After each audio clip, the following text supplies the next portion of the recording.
started. I'm Julie Eklund. I am the Assistant Commissioner for Strategic Planning and Funding here at the Texas Higher Education Coordinating Board, and I'm very happy to have all of you with us today.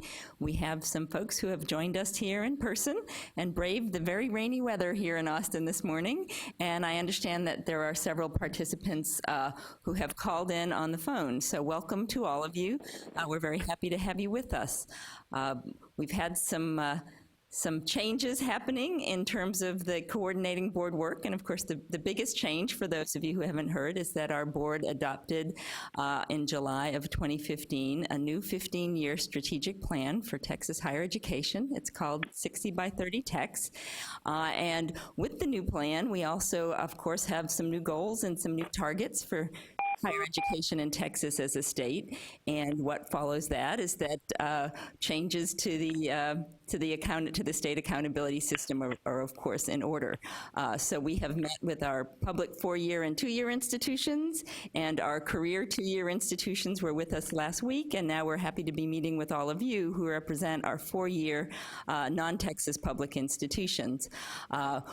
We are modifying our accountability system, not only in terms of modifying some of the measures so that they align with our new plan, but also because we've had the same system in place for about 11 years, and we thought it was really cutting edge when it first came in, and a lot of work went into it, but now I think it's a little old and tired looking.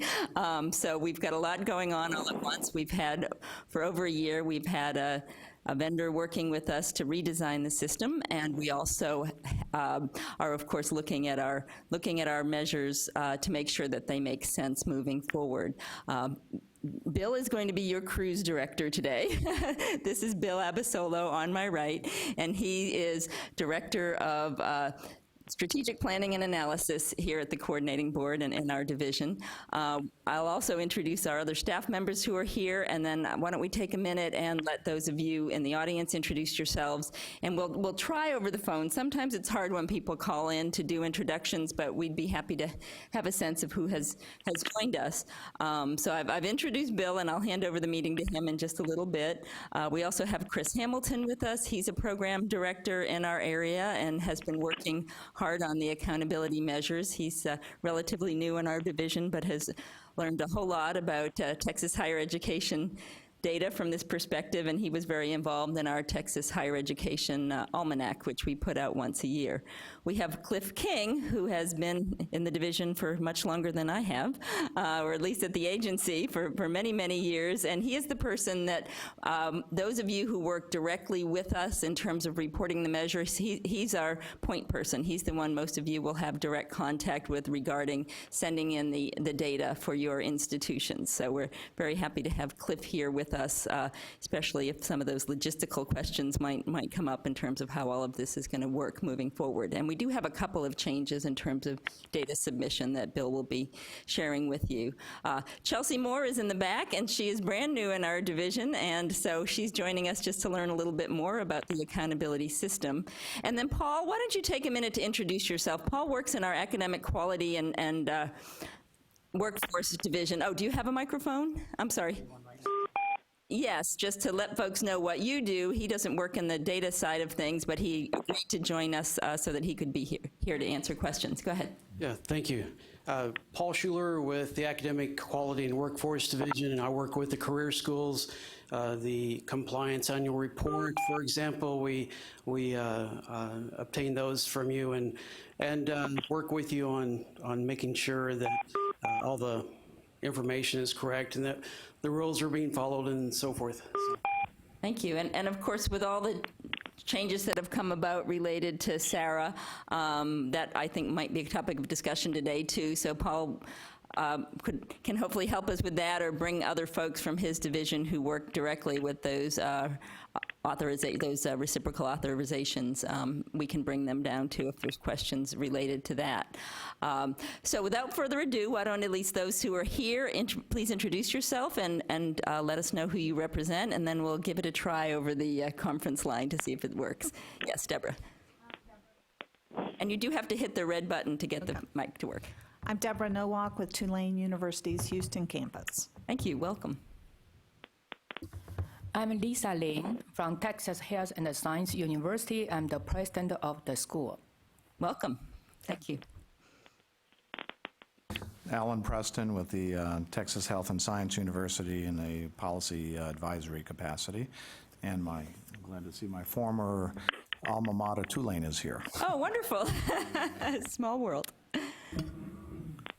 This is Maui Chai from Texas Health and Science University. I'm the academic dean at the school. Wonderful. Thank you all for joining us.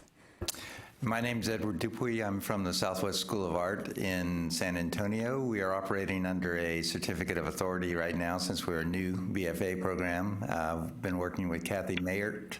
Yes. We have to renew again this spring, so I thought I'd come to see what this is all about. Wonderful. Well, welcome. We're happy to have you here. So why don't we try, for those of you who called in, and see if you hear a space, jump in and let us know who you are, and if it gets too muddled, we'll just have to move forward without those introductions. But anyone willing to jump in? Hi, I'm Melissa Cochera. I'm calling in from Waterbury, Connecticut for Post University. Thank you. Welcome. Hi, George Miller. I'm Chancellor of American Intercontinental University. Thank you for joining us. Hi, Joy Williams, calling from Newark, Delaware, representing the University of Delaware. Thank you. Hi, Rick Upchurch from Belhaven University. Thank you. Good morning, Sue DeBrava, calling from Cornell University. Thank you for joining us. Hi, Shelley Zollner from the Art Institutes, Brown Mackey and South. Thank you. Janie Taylor, Carl Johnson, Heather Story, Arlington Baptist College. Thank you very much for calling in.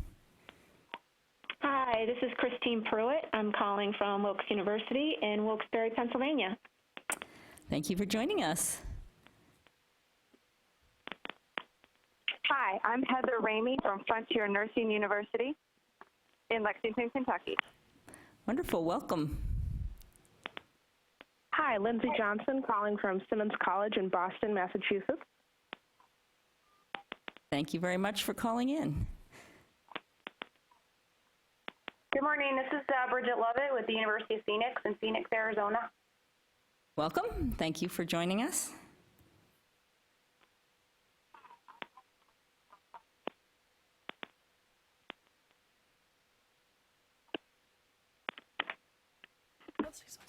Embry Riddle Aeronautical University is also here, represented by Brian Stansberry and Rachel Durant.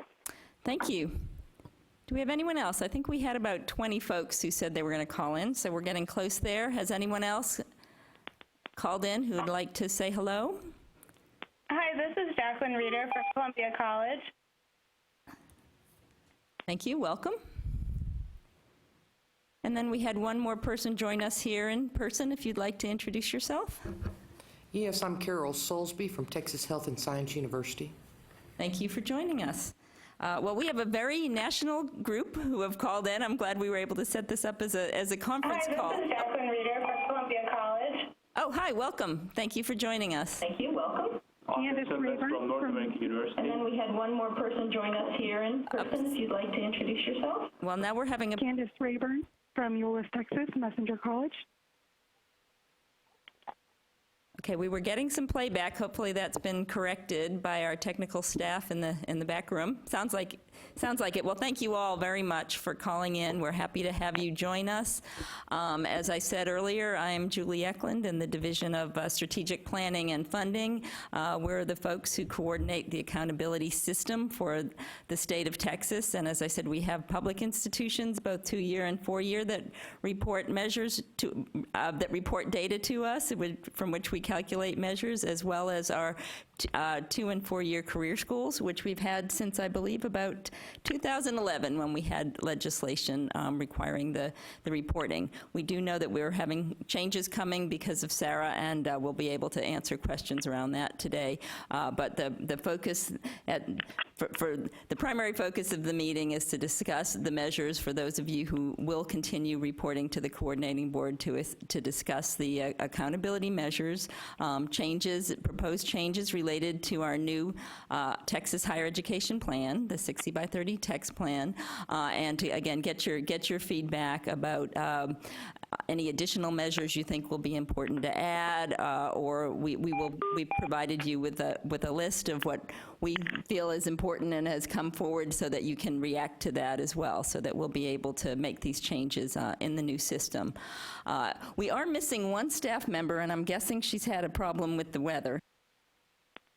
Oh, and she's on her way right now, and that's Gabriella Borkeman, and that name might sound familiar. She has been involved since the career schools joined our accountability system. She has been the person on our staff who's been directly involved in that in terms of our professional staff and making sure all of that's coordinated. So she will be stepping in momentarily, and will be able to bring some historical perspective, of course, as well as Cliff, who is here with us. So again, thank you all very much for joining us. I really appreciate it. I won't stay for the whole meeting. Bill is going to present the new plan, and I've done that presentation myself many times and heard it, so I'm going to let him fill you in on that, but I will be in the building and available, so if there's any questions, Bill knows how to find me, and I will be checking in around lunchtime, and do feel free to find me if you have any questions, or for those listening in, feel free to contact me moving forward if you do have any questions or concerns with where we're moving in terms of our new accountability metrics. Okay, well, Bill, it's all yours. Take it away. Okay, thank you, Julie. That was a great introduction and a great start to our meeting. I want to also take a moment to thank everybody for coming. I know the weather isn't as nice as it could be in Austin, so I know that's a challenge, so thank you all for coming. We'll go ahead and get started. By the way, I just want to let you know that you have 5 handouts that we are providing today. Let me walk you through those so that it's clear what they all are, and there's no confusion about that. One of them will be the handout for this PowerPoint, the main PowerPoint that we're going to use to guide our day. That one has the same cover as the one that you see on the screen over here, Accountability Peer Group Meeting for 4-year non-public institutions. We know that, by the way, I should just clear up a couple of shorthand terms that we use that we know aren't technically always accurate, but it prevents us from having to use long-winded titles all the time. It's non-Texas public institutions, so I'm sure that there are some public institutions in here in another state that are reporting to us. We just shorthanded it to non-public so that we didn't have to keep saying that over and over again. It's 4-year institutions here. We know that, like, sometimes we refer to this group that reports to us as career schools. We know not everyone is a career school, but it's 4-year non-Texas public institutions in this meeting, may or may not be a career school. The ones in the 2-year meeting that we had before, many of those are career schools. It's just an easy way for us to refer to the group, to use those terms rather than to try and be specific and use long-winded terms. So I just wanted to get that out of the way. And then with the handout that goes with the PowerPoint that we're going to be working from today, the printout is on both sides, and you kind of have to flip it over. So it didn't get printed out in the normal way where we just kind of turn from side to side and see it. You kind of have to do the flipping action if you want to follow and read the other slides that are on the back of the page. So unfortunate for that, but it's okay. I don't think it's a big deal, and I didn't want to have to kill some more trees by reprinting them all. So we went ahead and went with it. Another handout that you have has a 60 by 30 text cover page to it. That's the set of slides that will go along with the presentation on 60 by 30 text. We're going to do a short presentation on that to get you warmed up to our new plan. You also have a set of handouts that look like Excel spreadsheets. And those are just one-pagers that will list measures that we're going to talk about today for easy reference rather than having to look through the slides. There's also a set of measures and definitions, and those are the current measures and definitions in the accountability system for the measures that we currently report that we can use as reference when we're talking about what we're going to carry through going forward or new things that might come. And then lastly, there is a handout on reporting issues, and we'll get to that as our last topic of the day, which will inform you of some key reporting issue changes that you need to know about, and we'll have a little discussion about a potential change that we might consider, and then also, as Julie was mentioning, the changes that will be happening with SARA, the state authorization reciprocity agreement, I think, is the is what that stands for.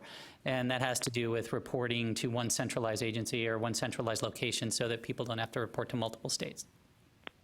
So we'll go through all those, and let me go ahead. Gabriella has arrived, so Julie introduced her earlier, but she's going to be helping me with the slides, and she will be a great reference for us to ask questions of because she contains much of our historical understanding of what's gone on in this area. I've been here for a year and a half. We've had a few new members come on, so we're all getting up to speed. Julie's been here a really long time, but Gabriella is our real key person on information that's gone on over time with this group. So what we're going to start with, there's an agenda. We're going to try to stick to it as close as we can. Welcome and introductions we've been through. I'm going to go through a presentation on 60 by 30 text. So just out of curiosity, how many people are already familiar with our new strategic plan that was adopted last year? You can just raise your hand or... Anybody? Okay, none of the attendees. Glad the people in... I'm going to assume that the people at the coordinating board already know about it. We don't need them to raise their hand. But I can see that maybe it hasn't reached all of you as attendees, so this is a good thing to do so that you guys get up to speed on what we're doing. It's been in place since July of 2015, and as Julie mentioned, it's the driver of why we've taken this moment in time to update our accountability system, to look at the measures, to choose new ones going forward, or to carry some through that are currently existing to sort of cull what's there. And get you up to speed on our new plan and how things are set going forward. And then we'll go through some time to talk about the new interface that we're setting up for the accountability system. So let me ask my second question. Of those of you here in attendance, how many use the accountability system that we currently have online or have even been to the website? Okay, we're getting low ones on that, low turnout on that too. So we'll explain a little bit of that. And let me just say that I know we have a large audience on the call with us today or watching remotely. So feel free, and we're going to manage this as best we can just going forward on an informal basis, and we'll work with it as we go. But if you have a comment or a question, feel free to come through on the line. What we'd ask is that you mute yourself while you don't have anything to say, and that when you do have something to say, unmute yourself and come across the line, and then remute yourself when you're done. Please don't put us on hold. We'll get that music through the meeting, and so we're asking to avoid that as well. Okay, and then we'll go through and we'll begin our discussion of what we're proposing as key measures for us to track going forward. That's when we'll really turn this into an open discussion where, I hope that I don't do all the talking, that you guys let us know what your feedback is. That's a key part of having this meeting. Then we'll go to lunch, and then we'll come back and we'll finish off with contextual measures, and I'll explain the difference between key and contextuals for those who are not familiar. And then we'll touch on the data reporting, and we'll take a break in there somewhere, but that I didn't plan. I wanted that to go just seeing how quickly we got through the material, or slowly. We'll pick the break when it's appropriate. And then we'll just summarize and get some next steps for the meeting, going out of the meeting here, and we'll close and adjourn, and we'll be out of here by 3 o'clock. I want to make sure that we're sticking to our time frame for those of you who need to get back or to the airport or to go wherever you're going from here. Okay, so at this point, are there any questions? Anyone on the line with any questions? Okay, I think we're good.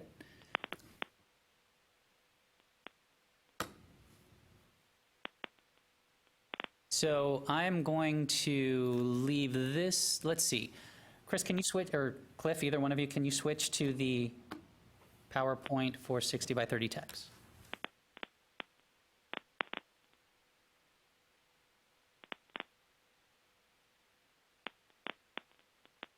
Yes.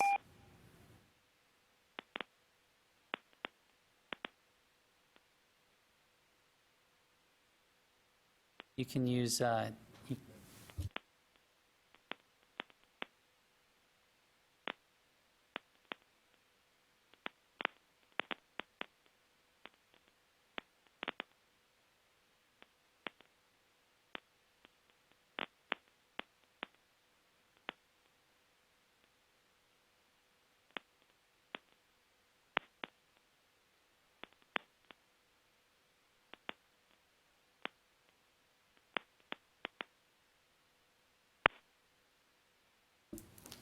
Okay, so this is our presentation on 60 by 30 text, our state strategic plan, as I mentioned, adopted in July 2015. And let's just start off by saying that with 60 by 30 Tex, Texas is focused on student success over the next 15 years. The plan will establish a globally competitive workforce in the state by 2030. The plan was developed over 18 months by a committee that included business and educational leaders from across Texas. The Higher Ed Strategic Plan Committee received expert testimony from individuals across the state, the U.S., and from around the world, and sought input from more than 5,000 stakeholders throughout the plan development process. The input and feedback helped to refine the 60 by 30 Tex plan, which was adopted by our full board in July 2015. Oops. Okay, now we're bouncing back and forth. Okay. 60 by 30 Tex builds on the success of Closing the Gaps by 2015. So how many are familiar with the plan that was in place before Closing the Gaps by 2015? Anyone? Okay, so hopefully people have heard a little bit about that. That was our previous, so we tend to do long-term strategic planning, right? 15 years is about as long a term of strategic planning as I've ever heard of. So we do big chunks. It takes, it's like steering a tanker. It takes a long time to get things going in the right, or going in a particular direction. So Closing the Gaps was in place until 2015, and then 60 by 30 Tex takes the next 15 years. The 60 is that, well, I'll go ahead and get a little bit off the script here, but the main overarching goal is that by 2030, at least 60% of Texans aged 25 to 34 will have a certificate or degree. We're going to talk a little bit about why that age group was selected, but that's the naming that went into 60 by 30 Tex. It's 60% of Texans, but aged 25 to 34, by 2030 in Texas. So there you have how we came with the name of this plan. It's also become the logo for our agency. So you'll see it oftentimes on our website, on our publications, on our documents and stuff like that. You'll stop seeing our old logo and you'll start seeing this new one. And when you see it being used as our logo, you'll see this symbol here, the 60 by 30 Tex with the Texas flag underneath, and you'll see the words the Texas Higher Ed Coordinating Board underneath it. That's when it's in logo mode for the agency. This is just the logo for the plan itself, the strategic plan. So I didn't want there to be any confusion about that. So these two, old logo of the old plan and new logo of the new plan, are just saying that the new plan is building on the past achievements of the old plan. So under a couple of items of note under the old plan, we had a very significant increase in participation, enrollment under the old plan. We had a target, I believe, if I'm recalling correctly, to increase enrollments by 630,000 over that 15-year period, and we came really close. I think it was within 4% of reaching that target. In our success area in completions, we exceeded our goal in Closing the Gaps, and so we were well above the number of completions that we need to achieve that target.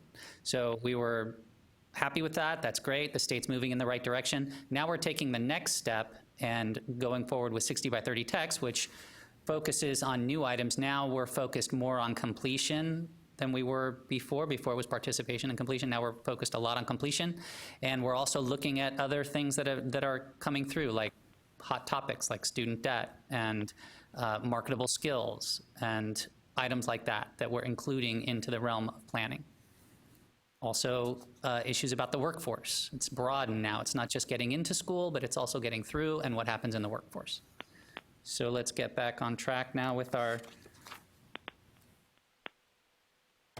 presentation. So as illustrated by these two pie charts, Texas has a diverse workforce. The question is, by 2030, will Texas have a diverse and educated workforce? And the 60 by 30 Tex plan is intended to answer that question with a resounding yes.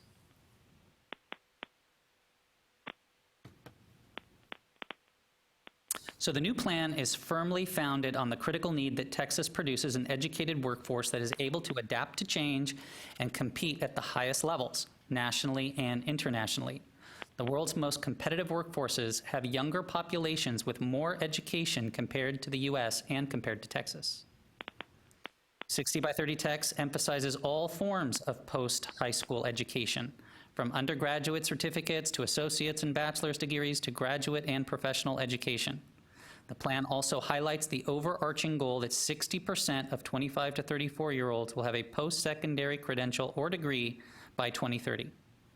Success of achieving the goals of the plan is going to rest heavily on collaboration amongst higher ed, K through 12 or public education, and the workforce. 60 by 30 text provides latitude for 2- and 4-year institutions and encourages local creativity in pursuing the plan's goals as institutions continue to pursue their own unique missions. So the plan was designed to be flexible in that way because we know institutions have their own missions, and we wanted them to be able to continue to do that and not be handicapped by a plan, but it can also come together and help us meet these larger state goals that we have. Okay, so the first and overarching goal states that, as I mentioned before, by 2030, at least 60% of Texans aged 25 through 34 will have a post-secondary credential or degree. This is a big percentage to shoot for. Right now, at the time that this presentation was prepared, about 38% of Texans in this age group have any kind of post-secondary degree or certificate. There's been 1 year of data come in since the presentation was prepared, so now it's up to 40%. So that was a jump of 2 percentage points at the beginning. We know that that's probably some carryover from our previous strategic plan because this one was only in place for a limited period of time when this new data came in. But now we're going to start rolling with this. But I wanted to give you that update. The best educated societies in the world have already reached 60% or close to it in this age group. We need to move that level of attainment up dramatically for young Texans. As mentioned, this goal is focused on the fraction of the Texas population actually holding a degree or undergraduate certificate. Those degrees and certificates could have been earned anywhere in the world, at private, public, or for-profit institutions. So this is a measure of the population. It's not a particular institutional measure or anything like that. We use data from the population saying what level of attainment have you reached, and that's what we're trying to improve. So people moving into Texas, bringing a degree with them, if you think of it that way, are counted. And we lose people when they leave. So not only what our institutions produce, but also what migration produces back and forth. Achieving the 60 by 30 text goal is critical for Texas to remain globally competitive and for its people and communities to prosper. The new plan calls for ambitious yet realistic interim targets and strategies that will get us to our final goal if we stay on course. Critical to achievement is the focus and success in improving the educational level of young Hispanic Texans who will make up a majority of the students in school between now and 2030. So one of the things that I'm not going to delve into to save us a little bit of time is that, but I will kind of describe for you, is that underneath these particular goals are strategies that the committee came up with on how to achieve these goals. And you can see them on the screen. I'm sure you guys are familiar with these concepts, so I don't need to go down the list. But one of the ones I found and people have think of as encouraging or a good place to spend energy is in this bottom one about encouraging stopouts to return and complete a degree. So there's a lot of people out there who have some level of college. We see that on the data that comes in when we collect highest level of attainment data. One of the options to report is some college but no degree. And there's a lot of people in that area, and that's a good area to encourage people to come back to school and finish off their degree, and we can get more people easily at higher levels of attainment taking advantage of that. One of the strategies at the state level is the Texas Affordable Baccalaureate Program. Anybody familiar with that one? Okay, yeah, that's a low-cost $10,000 program that people can do. A lot of it is by competency-based education. And there's I believe it's 2 institutions right now doing it. That I believe is going to expand in Texas. But that's one of the ways that people can. They can do it at their own pace. They can come back in. We're encouraging strategies in this area to help people, and the agency is undertaking some of its own strategies to try and help people with that. Does anybody know who the 2 CBE is? Texas? No, it's 2 Texas. I think it might have been A&M's Commerce. I think it's Commerce. Commerce, and I think it's Southern Texas University. The 2, and we can check and we can find out. But yeah, there's 2 of them that have it in place. One's a 4-year, one's a, I'm sorry?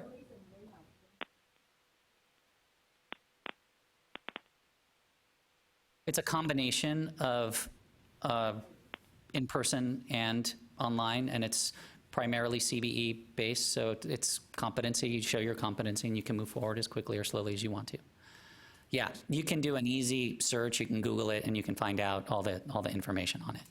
But it's flexible, and it was something that was passed a few years ago. One of the people here in our division was a big, had a lot to do with that getting across, and it's very affordable.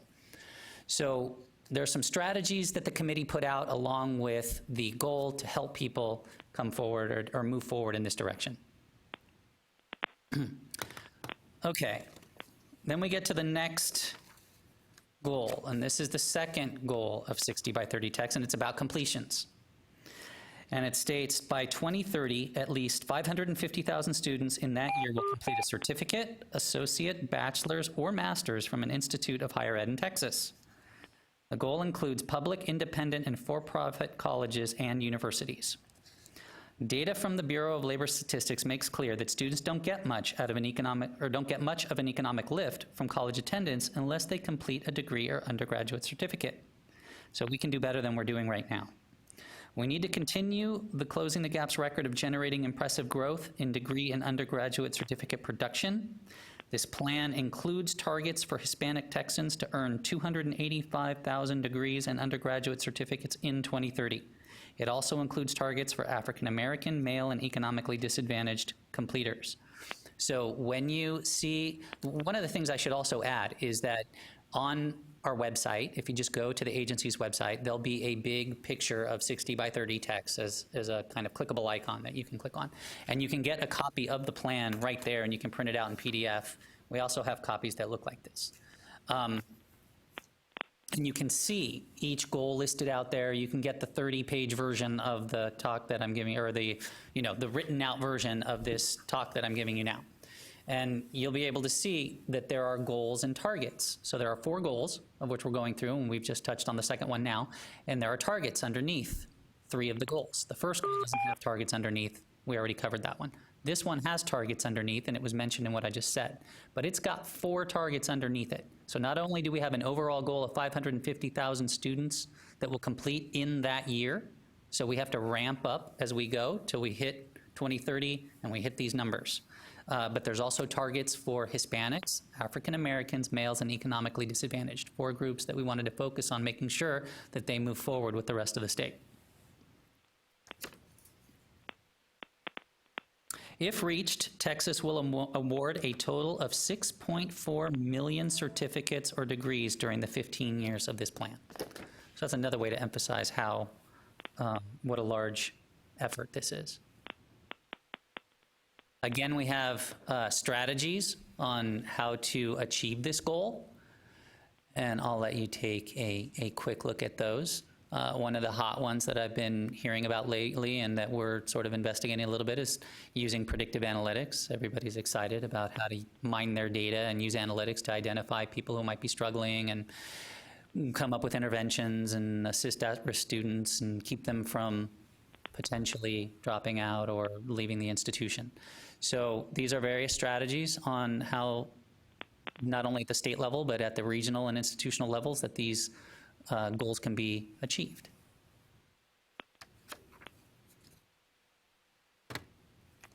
Okay, now we're going to move into the third goal. The third goal is that by 2030, all graduates from Texas public institutions of higher education will have completed programs with identifiable marketable skills, or identified marketable skills. Marketable skills are those valued by employers that can be applied in a variety of work settings, including interpersonal, cognitive, and applied skills. These skills can be either primary or complementary to a major and are acquired by students through education, including curricular, co-curricular, and extracurricular activities. So this is a new one for us, and there are a couple of targets under this goal as well. And when it comes to figuring out how to measure achievement of this goal, we're still working that out. So there are going to be information coming forward about how we're going to collect this information, because we haven't been collecting it to date. It hadn't existed as a measure, and we haven't been collecting it or asking institutions to identify the marketable skills associated with their particular programs. So that's going to happen, and we'll be letting people know. Now, in your sector or your area, it's going to be optional. This is primarily for public schools that we're going to require this reporting, and if private institutions want to, or non-public Texas institution, four-year institutions want to participate, we're more than happy to have the information, and we'll come up with a way for you to participate in this as well.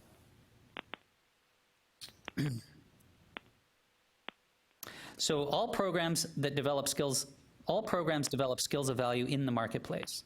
The plan requires institutions to formally identify those skills for each of its degree programs so that students are aware of and can communicate these skills to future employers. This goal calls for every institution in Texas to articulate the identified skills to students. In a 2012 national study by UCLA, 88% of surveyed students identified getting a better job as the most important reason for attending college. Students who can articulate their marketable skills are better positioned to get a better job.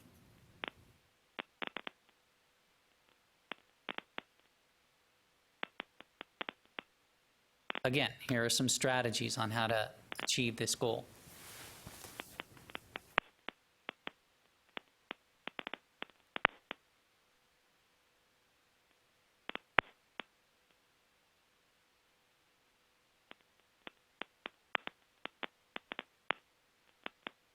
Okay, so now we're going to get to the fourth and final goal in the plan, and it's, as I mentioned previously, it's about student debt.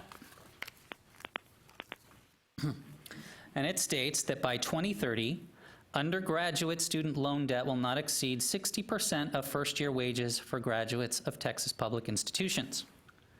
We have an opportunity to balance student loan debt and improve how higher education is financed to reduce financial barriers that students and families encounter when pursuing any level of higher education. Texas could experience greater shortages in critical fields if student loan debt spikes to the point at which a majority of students choose programs based entirely on potential income.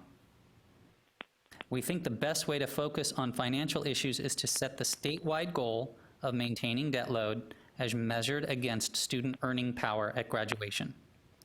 Success will require collaboration among elected officials and higher education leaders, and will probably require imaginative reinvention of paths to completion, including methods for teaching and learning.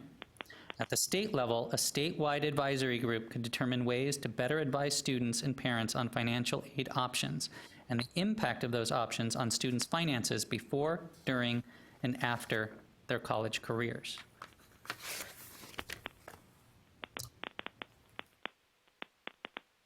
So the statewide goal of 60% is a maintenance goal. And when we look at the data, this is currently right where we're at. There are several facets to the goal: the role of the state, the role of the institutions, and the role of students. This graphic illustrates the necessity of a balanced relationship between these agents. All undergraduates with student loan debt who complete a credential from a Texas public, 2- and 4-year institution are included in the 60% ratio calculation. Now, this is not a goal for individual undergraduates, and it's not a goal for institutions. It's a statewide goal. We know that there will be variation by sector and by student. The goal is to keep the ratio at 60% for the state.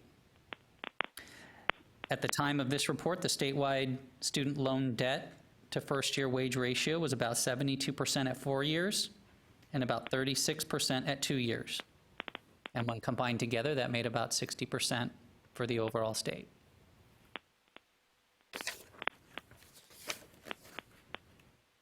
And as with the others, there are strategies. This goal also has targets with it.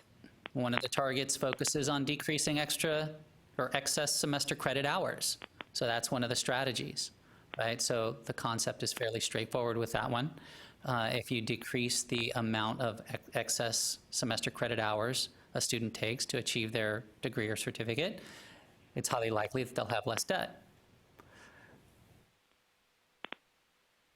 Also want to fully fund grants for eligible students and support alternative degree pathways to completion.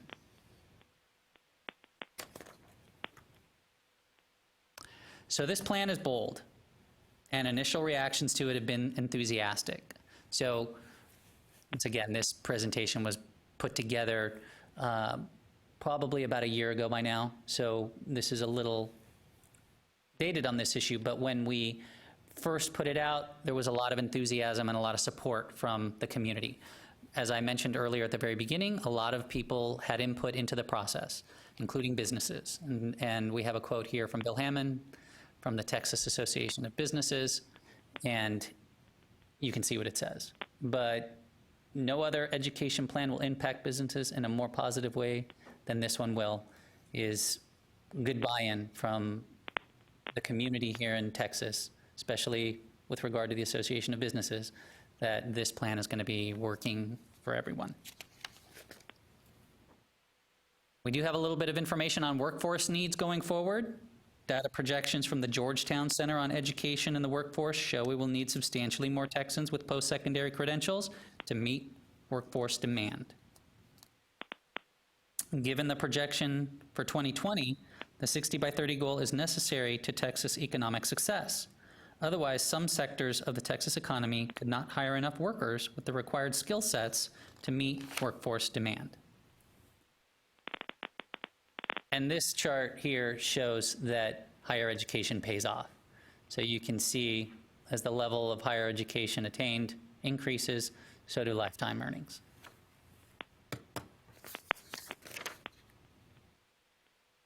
We also had support from our governor. The strength of Texas's economy as our workforce and a skilled and educated workforce gives Texas a competitive advantage. Texas's brightest years are yet to come.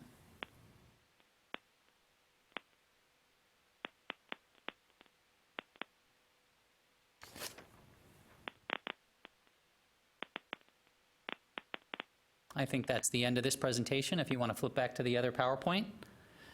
We'll take a breather here. I think we're right on schedule with our agenda, and I'll ask if anybody has any questions at this point or any comments they want to share about 60 by 30 text. If anybody on the line had any questions that came up for them while that presentation was going on, now's a good time for that.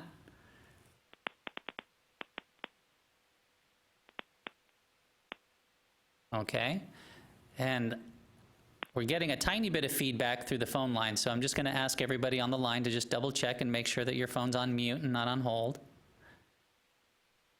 And I think it already cleared up, so thank you for that. Well, we'll see. We'll see how it goes. Okay, so that's 60 by 30 texts. We've been involved in that for a little over a year now, or at least with it in place as having been adopted. We're going to be getting our next round of data upcoming shortly, and at the time that we get new data, which will probably be in the December-January timeframe, we are also going to be launching a new accountability interface for people to be able to access the information that we're presenting going forward. So I didn't see many people indicating that they knew about the current accountability system. So I'll give you a brief background on that. It was developed about 12 years ago, I believe it was 2004, way before my time, but 2004. And it was by mandate of the governor, and it was to show some accountability measures in the higher ed space. And so a system was put together, some measures were adopted, and we present information on how we're doing in comparison to those measures. And those measures are largely aligned with the state strategic plan. So at that time, it was closing the gaps by 2015, and this time it's going to be aligned with 60 by 30 techs.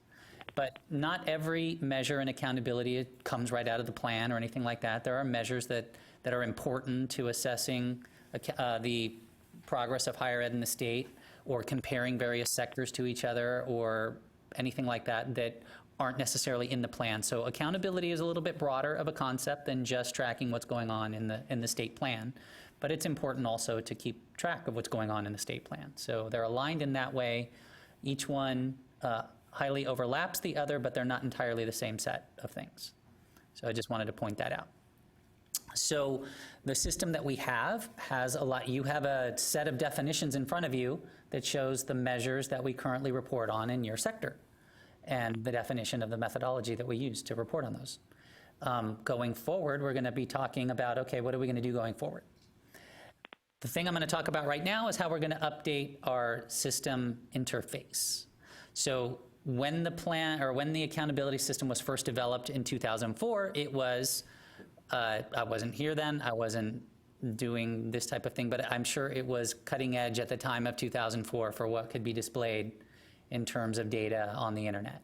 And one of the really useful features that came along with it, maybe a little bit after it was first initially launched, was a self-service data area where you could download data associated with what was being reported on the site, and it would allow you to download it either to HTML or to an Excel spreadsheet, and you could manipulate the data and do your own kind of analysis if you wanted to carry forward on things that were being reported. Lots of it was about enrollments, about completions, about graduation rates, things that were going on over time, and you could track them over time, and you could download that data and look at it and do whatever you want with it, or you could just see the tables and charts that were presented in the system itself and look at those. And it's used by a wide variety of people. It's used by policymakers, it's used by institutional leaders and people in IR departments and doing comparisons across sectors. We're seeing where we're at as a state. It's used by other people, just interested parties, people who may be interested in doing their own. I mean, it could be used by parents who are interested in doing their own research on certain information about what's going on in certain colleges, and they want another resource of data to look at, not just what's being provided to them by one particular source. So this is another place that they can come and look at what's going on. So previously it was organized around the goals of the around closing the gaps, which had 4 goals in it also, but different ones from the 4 goals that we just talked about in 60 by 30 text. So we're going to have an updated homepage, as you can see on this slide. We're going to organize the data around the goals of 60 by 30 text. So there's going to be sort of a portal into attainment data, one into completion data, one into marketable skills, and one into student debt. And when we have the need for other categories where a measure or some information doesn't naturally fall under one of these 4 goals, we also have the capacity to be able to create another category and have it displayed as a portal for that. I put on this slide an example of efficiency and effectiveness because we had measures previously that were associated with this, and some of those may carry forward, they may not, but this was just an example of how we could have another category if we decided to report those. And in some of the sectors, we do have other categories. I'll give you a simple one. In the health-related institutions category, we have in the health-related institutions sector, we have a category called patient data, patient care.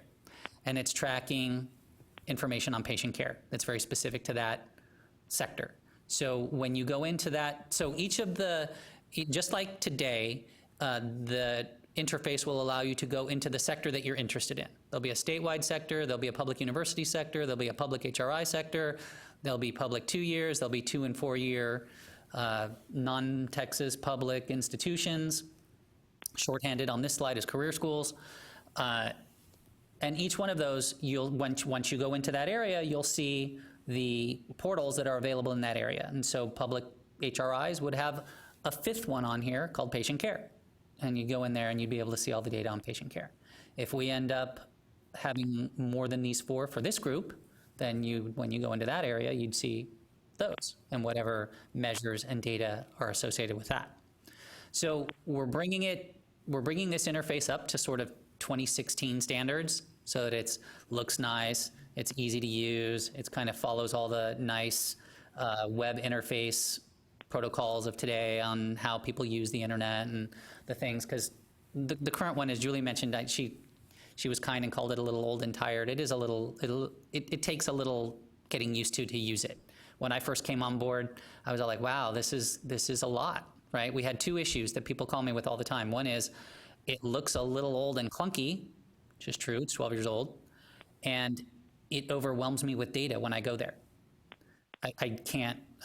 all this stuff comes flying at me and I'm not sure how to find what I need, and I kind of get paralysis and I want to leave. I want to run away with my hair on fire. Or I want to immediately call the coordinating board and say, how do I find what I need? And so they do that. And so we're addressing both of those things. We want it to look easier, be more intuitive, be easier to navigate, be easier to find things. And we also kind of want to reduce the amount of data that's just put at somebody when they go there, so that we pick some key things that people can see easily without being overwhelmed, that tells a story of what's going on in that sector or what's going on in the statewide or whatever your portal or part of it that you're in. Not too many things to digest all at once, but the key factors that allow you to get a good picture, with access to additional things if you want to dive deeper. There will be things that you can open up to see more information on. There'll be the self-service interface that you can go to and collect more information there for your own analysis. There'll be other things like that. All of those things are going to be enhanced and brought up to today's standards. Yeah.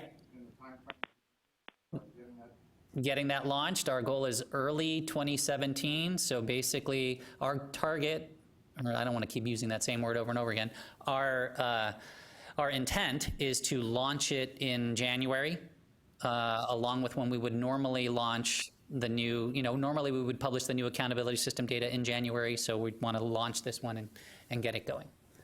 It'll be the first one under 60 by 30 text, so it's a good time to do it, and we'll get all these things changed and identified. So this discussion, of course, is going to now turn towards identifying the measures that we want to have in the area of four-year non-Texas public institutions, and get your feedback on what we're proposing, see how that works. There'll be further leadership discussions about what we come out of in this meeting, so that your input and feedback is taken into account when we ultimately propose or publish the new measures going forward. All righty? So now we can turn to, well, I already talked about this, which is that the new interface has what we call interactive. That self-service data portal that I was telling you about, we call it interactive. That's just the traditional name it's been given from a long time ago, where people can sort of interactively ask for what they want and get a spreadsheet of it. Additional reports we might create. So if there are things that don't fall to the level of being in determining that we don't want to overwhelm people with data, there are choices that we have to make about what we're going to present on the side or in other ways or other things like that. So we'll have an area of reports that can be available that that people find useful or have found useful or that we choose to include, but we don't want to be right there when they open up the system. We want them to get that story of those key measures that we have in front of them, but they can go over and they can find additional reports that we've created that people may ask for or find useful in the future. So that'll be an ongoing process. But one example was faculty salaries that somebody had requested, so I put it on here as an example. If you guys have examples, we'll go over those.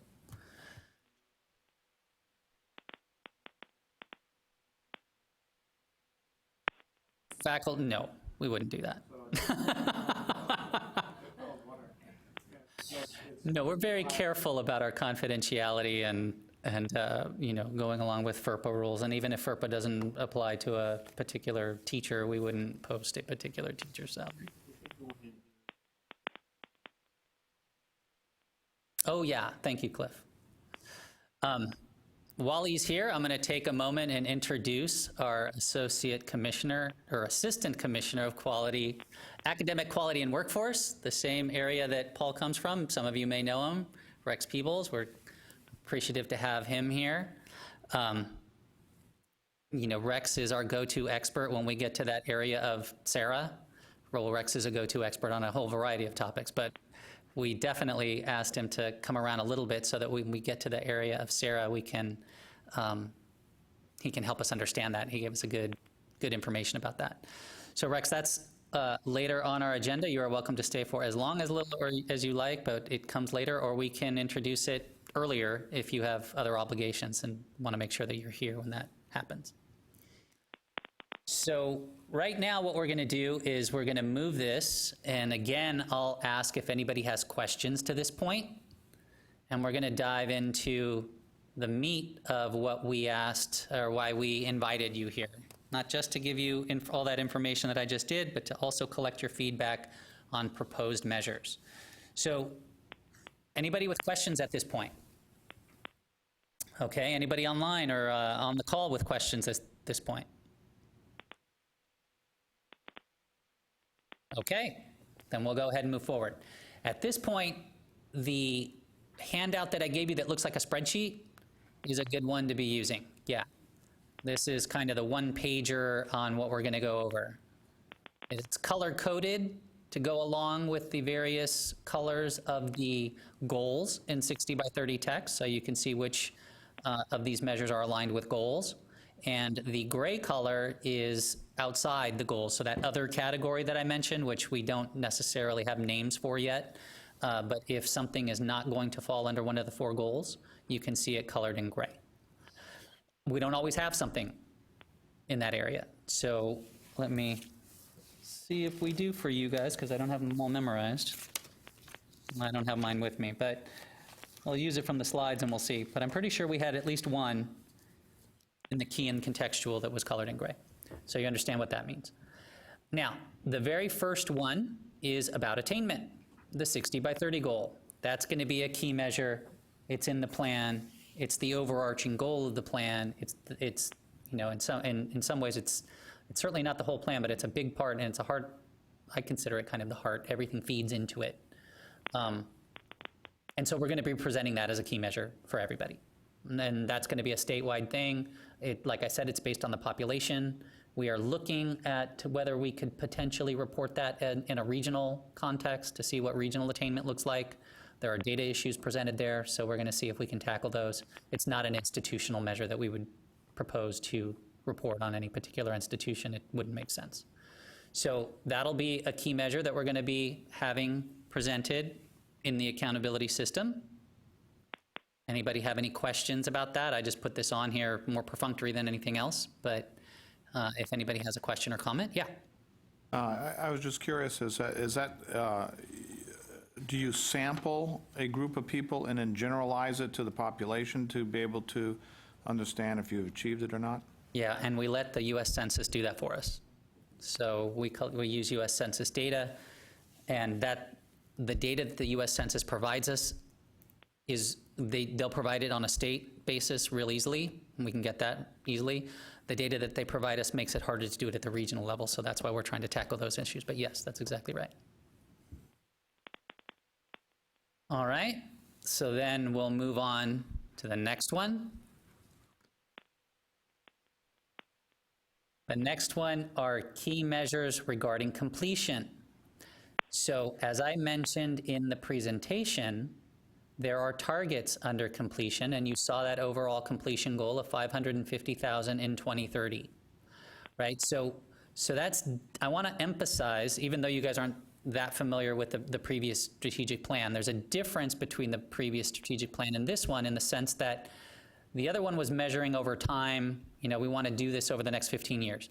This particular completion measure of 550,000 completions is in 2030. Like that's how many we want to have happen in that year. So that means we have to get from where we are now, which is somewhere around like 300,000, I believe, up to 550,000, and you know, we're going to step it up as we need to along the way to get to in 2030, 550. But we also have targets. And as I mentioned in the 60 by 30 talk, there's a Hispanic completion target, there's an African American completion target, and there's a male completion target, and there's an economically disadvantaged completion target. And from the data that we collect from your sector, we can do Hispanic and African American and male, you know, we can do it by race, ethnicity, and we can do it by gender.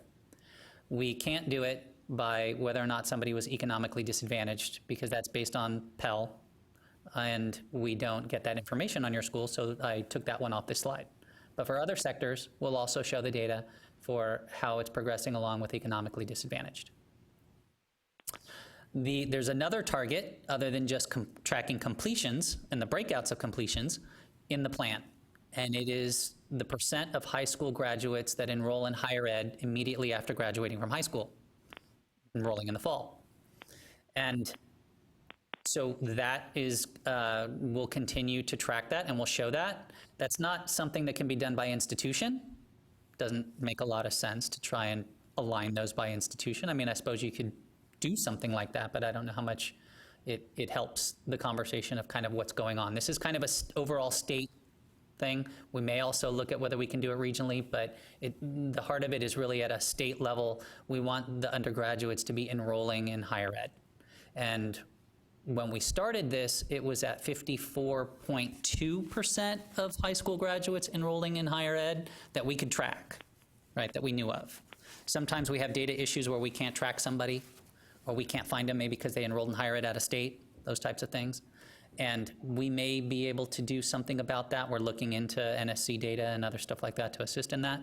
But right now, as of today, and as of when this plan was adopted, it was 54.2, and it was based on tracking in Texas. So that was that level, and that was that limitation.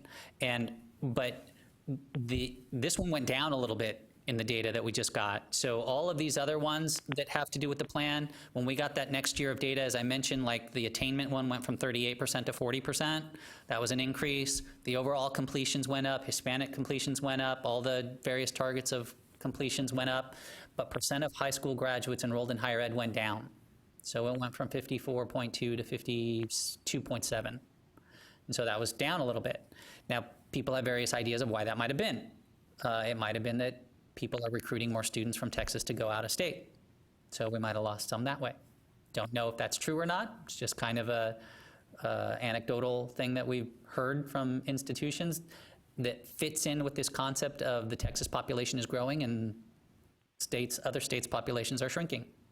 And institutions in other states need to recruit from everywhere in order to keep their enrollments up or increase their enrollments or whatever their goals are. And so there's a lot of recruitment of Texas students. So we'll see if that turns out to be true. If we can get some NSC data to see what's going on in other states and where our students are ending up, that would help confirm that. Yeah. I have a question for everybody here and those who are listening. How are you receiving students directly from high school, or they are more likely older? We are curious. We don't know much about those things that are going on in your schools. So does that make sense? Does it make sense for you guys that students come right out of high school? I mean, Texas Health and Science University, you guys are there programs where you take them right out of high school, or do they have to be somewhere else for a while? No, because it's a graduate program for the most part, so. Most of students, 80%,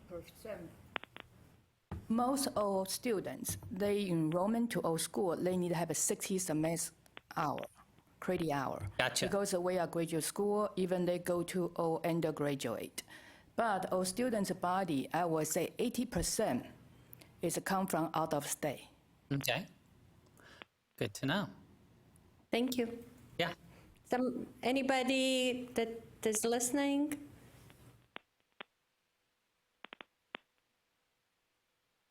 Anybody on the phone want to make a comment about whether it makes sense for them? Well, our numbers are tiny. We, excuse me, we admitted 17 students this fall, and 12 of them were first-time freshmen. So. All right. Well. From high school, yes. That's great. Thank you for sharing that. Okay, so I think I've communicated kind of what we're going to do with this one, right? It'll be presented, and it's a statewide target, and we want to see those. And if it doesn't make sense for your institution, and it's not an institutional measure, so you don't have to worry about that part. But we want to see those kids graduating from high school get into higher ed. We see higher success if they do so right after they graduate from high school. And so if that happens, that's a good thing, and we're going to push the state to go in that direction. Again, not your particular institution. Yes? Because the goal also includes certificates, I would imagine, and maybe you're keeping track of this, that the number of certificate programs have gone from X to Y, and Y is a greater number than X. Is that true? Certificate programs growing? Right. I believe that's correct. It's correct, but keep in mind there are undergraduate certificates that we are talking about. So because you were saying you are a graduate school, not the graduate certificates. Yeah, good but question. We keep track of those. Now, when we talk about number of awards, associate, bachelor, certificates, whatever, we talk about number of them. When we talk about number of students earning them, then we consider the highest award for that year. So if a person has 2 certificates and an associate degree, for example, we'll say one person got an associate degree, but we'll count 2 certificates and 1 associate degree in the number of awards. Yeah, that's a little bit of methodology on the prior one on completion, but that's what we do when we're counting completions. And but yeah, I think your comment about, and that's just like natural growth of these programs, right? There's a lot of programs that are being created, new ones coming on, and we see a lot of them in the certificate area too. Okay, so unless anybody has any more other questions about that, we'll move on to fall head count. So this was one that we've had interesting conversations on depending on the sector that you're in. So I wanted to get your guys' impression of this. As being, so what we're looking for are the key, as I kind of, I might say this a few times, so bear with me if it feels like I'm harping on it, but we want to get this concept down. We want to present key measures that give the story of what's going on in this sector without overwhelming people with data. So we're trying to focus in on what's key and what's relevant and what says something about your institution. So if it doesn't make sense in your context, we need to know. Some people said, like for example, the pattern in 2-year career schools was not that fall headcount was something that meant anything to them that much. They were more interested in looking at annual unduplicated headcounts for what was going on. That painted a better picture for what was really going on at their schools. I don't know if that's the case in your area or not, but fall headcount is the traditional measure used forever in determining, how enrollment is doing at the various institutions, and I'm sure it got started when public, or not public, but university, the traditional path of I graduate from high school and I go to a 4-year university and I enroll in the fall and that kind of thing. And so it's just been around forever, and so it continues to be on, and people find it useful. But one of the questions I wanted to ask and pose to you and the people on the phone is, does it make sense in your situation? Is it helping paint a picture of what's going on? And if it doesn't at your particular institution, that's okay, you can say that, but I also am going to integrate that into a bigger framework of, does it make sense to this sector to present this data, and is it telling anything useful about understanding what's going on in this sector if we were to compare it to public universities in Texas, for example, or something like that? So how do you guys feel about how fall headcount represents what's going on at your school?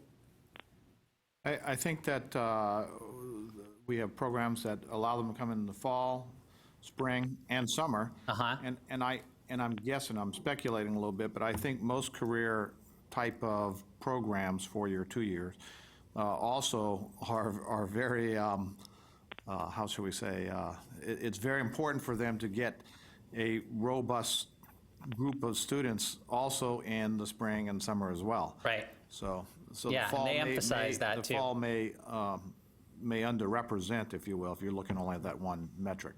Right. And one of the things that we did in that area was that we are looking at, and I'm going to recommend that we include annual unduplicated headcount, and that we add that to this list. Either as key or contextual, that we haven't quite determined, but either way they'd be presented in the accountability system so that people could see that as alongside of what fall headcount means if fall headcount isn't accurately depicting what's going on. So that's a good comment, and we have Chris and Chelsea both are working hard at taking notes on everybody's comments to make sure that we have them all, and that we'll pass them forward as we go forward on determining the final measures. Anybody on the line have a comment about that? Hello, this is Melissa Cochera from Post University. We hold 6 8-week modules throughout the year, and we've experienced our reporting for fall where we usually include mods 6, 1, and 2 for our fall numbers, and then 3, 4, and 5 for our spring numbers. That's just our experience, and that's usually the way we wind up reporting to all different states as we put in our licensure renewal requirements. Got it. So for your institution, as Alan was mentioning here, it's sort of equally important any one of those areas, not just fall headcount is really indicative of what's happening at your school. You also emphasize the other areas as well. Right. Okay. Right. Fall head count is applicable to our main campus, which is, our traditional students. But for our online population, we go by mods. Gotcha. Okay, thank you for that. Anyone else? Hi, this is Bridget Lovett with University of Phoenix, and we're a non-term institution, and so we typically prefer to report annually just because it makes more sense. But again, we've kind of adopted reporting measures because, as you said, that's kind of the standard way everybody reports it on a semester basis, and so we've sort of had to adjust how we calculate things just to make sure that we're accountable for what we do in the entire year. So I think it would be helpful to have another measure where you have the ability to account for non-term. So you're getting an accurate picture, because sometimes when you have to try to fit the round peg in the square hole, it doesn't give you the best comparable reporting options. Thank you for that. Does an annual unduplicated head count sound like something that would address that? Yeah, that's typically what we do in other places. So. Okay. Any others?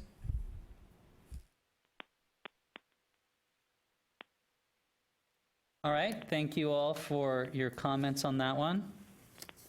Let's go ahead and move to the next one on graduation rates.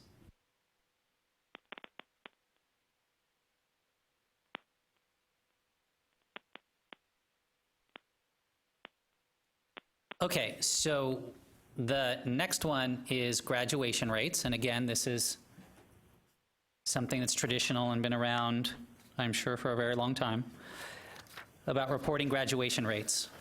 And the challenge that we always have with that is determining the cohort that we're going to track and who's going to be in the cohort when you're going to track them and for what period of time you're going to track them. So this is one of the primary reasons I handed out the measures and definitions handout and provided it to those people online that are listening online. It should be part of your packet that you received as well. And you can see in here that for this sector, we have two things that I want you to look at. Number 8 and number 9 in the handout. And the first page of the handout, so that you're sure to be on the right one, it has in big bold letters, participation -- key measures. At the very top of the page, you can see it says four-year institutions, not Texas Public. So if you take that and you flip over till you get to number 8 and number 9, you can see that we have a graduation rate, 4-, 5-, and 6-year graduation rates that we look at, and what we call completion rates, 4-, 5-, and 6-year. So graduation rate comes from IPEDS data. And we take that where we can get it and display that. And then completion rate comes from what we calculate here at the coordinating board based on data that we have. So the challenge with this one is that in the completion rate, the one that we do here based on the data that we have that you submit to us, the CBM 01 and the CBM 001 and CBM 009, are the challenge is building that first time in fall semester cohort to track for 4 and 5 and 6 years and see whether or not they actually received an award. And there are some benefits and there are some drawbacks to the way that we do that. Right now we do it by establishing who was in a particular fall as you can see this methodology here, first time in fall semester, right? And so we have to figure out, well, who is there first time in fall semester? And so we have to kind of take the people who were there in the fall and see if we can find them at your institution in previous years. And we have a certain look-back period, and if we find them in the look-back period, they don't make it into the cohort. If we don't find them in the look-back period, they do make it into the cohort. That's a methodology that we have to use based on data limitations that we have on knowing who's exactly first time. So we go forward with that, we calculate it, and we produce some numbers. In a previous accountability group meeting of this type that happened in a previous time period, I'm not sure how many years ago it was, the request was that we also show IPEDS graduation rates as you report them to IPEDS. So my question to you guys and what I wanted to discuss was, does it make sense to keep reporting both of these, or can we streamline onto something that seems to be accurately reporting a graduation rate, or at least close to accurately reporting a graduation rate that makes sense in this sector? If for your institution, great. If not necessarily for your institution, at least for this overall sector in general. In the 2-year area, they've honed in on using the iPads one as the most comparable sort of one across institutions in this group. Avoids the limitations of us having to calculate it and make up our own methodology for coming up with a cohort, which is pretty good, but it's not perfect. This is it okay to interrupt here? Absolutely. Go ahead. Hi, this is Rick Upchurch at Belhaven University. Working with adults, we found that in this particular model, probably for a 4-year institution, you have to almost calculate a cohort model based on a start date. And if you plan a graduation date any earlier than 6 years, you're going to get false data because adults pop in and out fairly consistently. So from start date to completion date, for a graduation rate, if you plan it any less than 6 years, you're not going to get accurate data. That's okay. Just our thoughts. Okay, so that's a good comment. That's more about the time frame that we look at. So I guess you were zeroing in on the fact that we have 4, 5, and 6 here listed here, and your comment is gearing towards the idea that 6-year is really the more indicative one of whether someone's being successful in getting through the program in the appropriate amount of time? That's sort of a question, but I'll leave it hanging out there. That's the pattern of what happens, I guess, is that most of them get through in 6 years, that's the nature of the way that they go through these programs. So that's good to know, and we'll include that in our discussion going forward. Does it seem to make sense that, how do you guys feel about the iPads graduation rate? First of all, are any of you responsible for reporting it, or have you looked into this? Is it something that's on your mind as to whether or not this makes sense? Okay. Hi, this is Bridget Levitt with Phoenix again, and I'll make a kind of just a broad comment about iPads, and this is not just particular to us, but really to any institution that does not cater to first-time, full-time students. Yep. That's not our primary demographic, and I know it's not for a lot of other institutions who are looking there. So the first-time, full-time, I'd say is maybe less than 10% probably of our overall tuition, of our overall enrollment. So that's really not a good measure for any institution that's really looking at in enrolling a non-traditional student. And the age gap that you're identifying for 60 by 30, the 24 to 35 that's the working adult demographic. Those are not going to be first-time, full-time students. So we kind of have alternate ways of calculating a graduation or completion rate that we think is a little bit better than iPads, because it's not a meaningful statistic for us. And I'm not the person responsible for reporting it. We obviously do. Our reporting team does that, and we do have iPad rates that people can go look at, but they're not really reflective of the institution as a whole. So. And the idea I'm taking behind that is that because the number of actual first-time people is pretty small, then tracking, however small that group is through for 6 years may not be very indicative of what's going on, and it may not really be the heart of your mission that you're trying to accomplish. Right, and I don't say you shouldn't track it for this particular demographic, and it's fine to track those students, but again, the way our institution's designed, even the way our curriculum is designed, is that's not really who we're after. And obviously, if people come here and they think they want to do it, we can do it. But I just think it's I'm certainly happy to have you talk with our reporting folks about how they calculate the rate. And I don't get into all the numbers and percentages of how they do that. They're very, very good at it. Right. But it's just not a meaningful measure when you're talking about what the graduation rate really is. So that might be interesting to see how you guys do the calculation. I don't know how you do it at your institution based on your model would generalize to everybody in the sector, but it might be interesting to see and understand how you do it and how it feels like a better reflection of how you're doing in moving through students through than IPEDS or our definition of that. Sure, So- and we're happy to talk to you anytime about it. I'd be happy to set up a call or a meeting with those guys, and they can kind of walk you through it. Okay. And let me They're ask the you, numbers people, not me. let me ask one other question, and if you don't have the answer to this, that's okay. But one of the things that we're looking at is when we go to IPEDS and gather data, especially on national type institutions, some of them report just like once for the entire, and I'm not sure what your school does, so if you know, you can tell me, but some of them report just like University of Phoenix, and you see all the IPEDS measures reported, and you can't distinguish what's going on in any particular state. It's like national reporting. And then other ones I've seen where they have their organization or their institution at the state level, where they'll have Bill's University of Texas, Bill's University of Florida, Bill's University of California, whatever it is, and they do it by state. Do you know how you guys do it?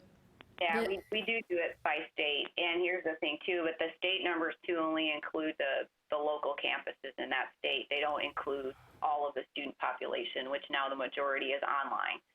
So you can get a picture from a local campus, but you can't really get a statewide picture because it's not including everybody in the state. So Got it. it's just a system that hasn't adopted very well at all to any real non-traditional method of higher ed. So Actually, the University of Phoenix Online reports, under University of Phoenix Online, reports nationally.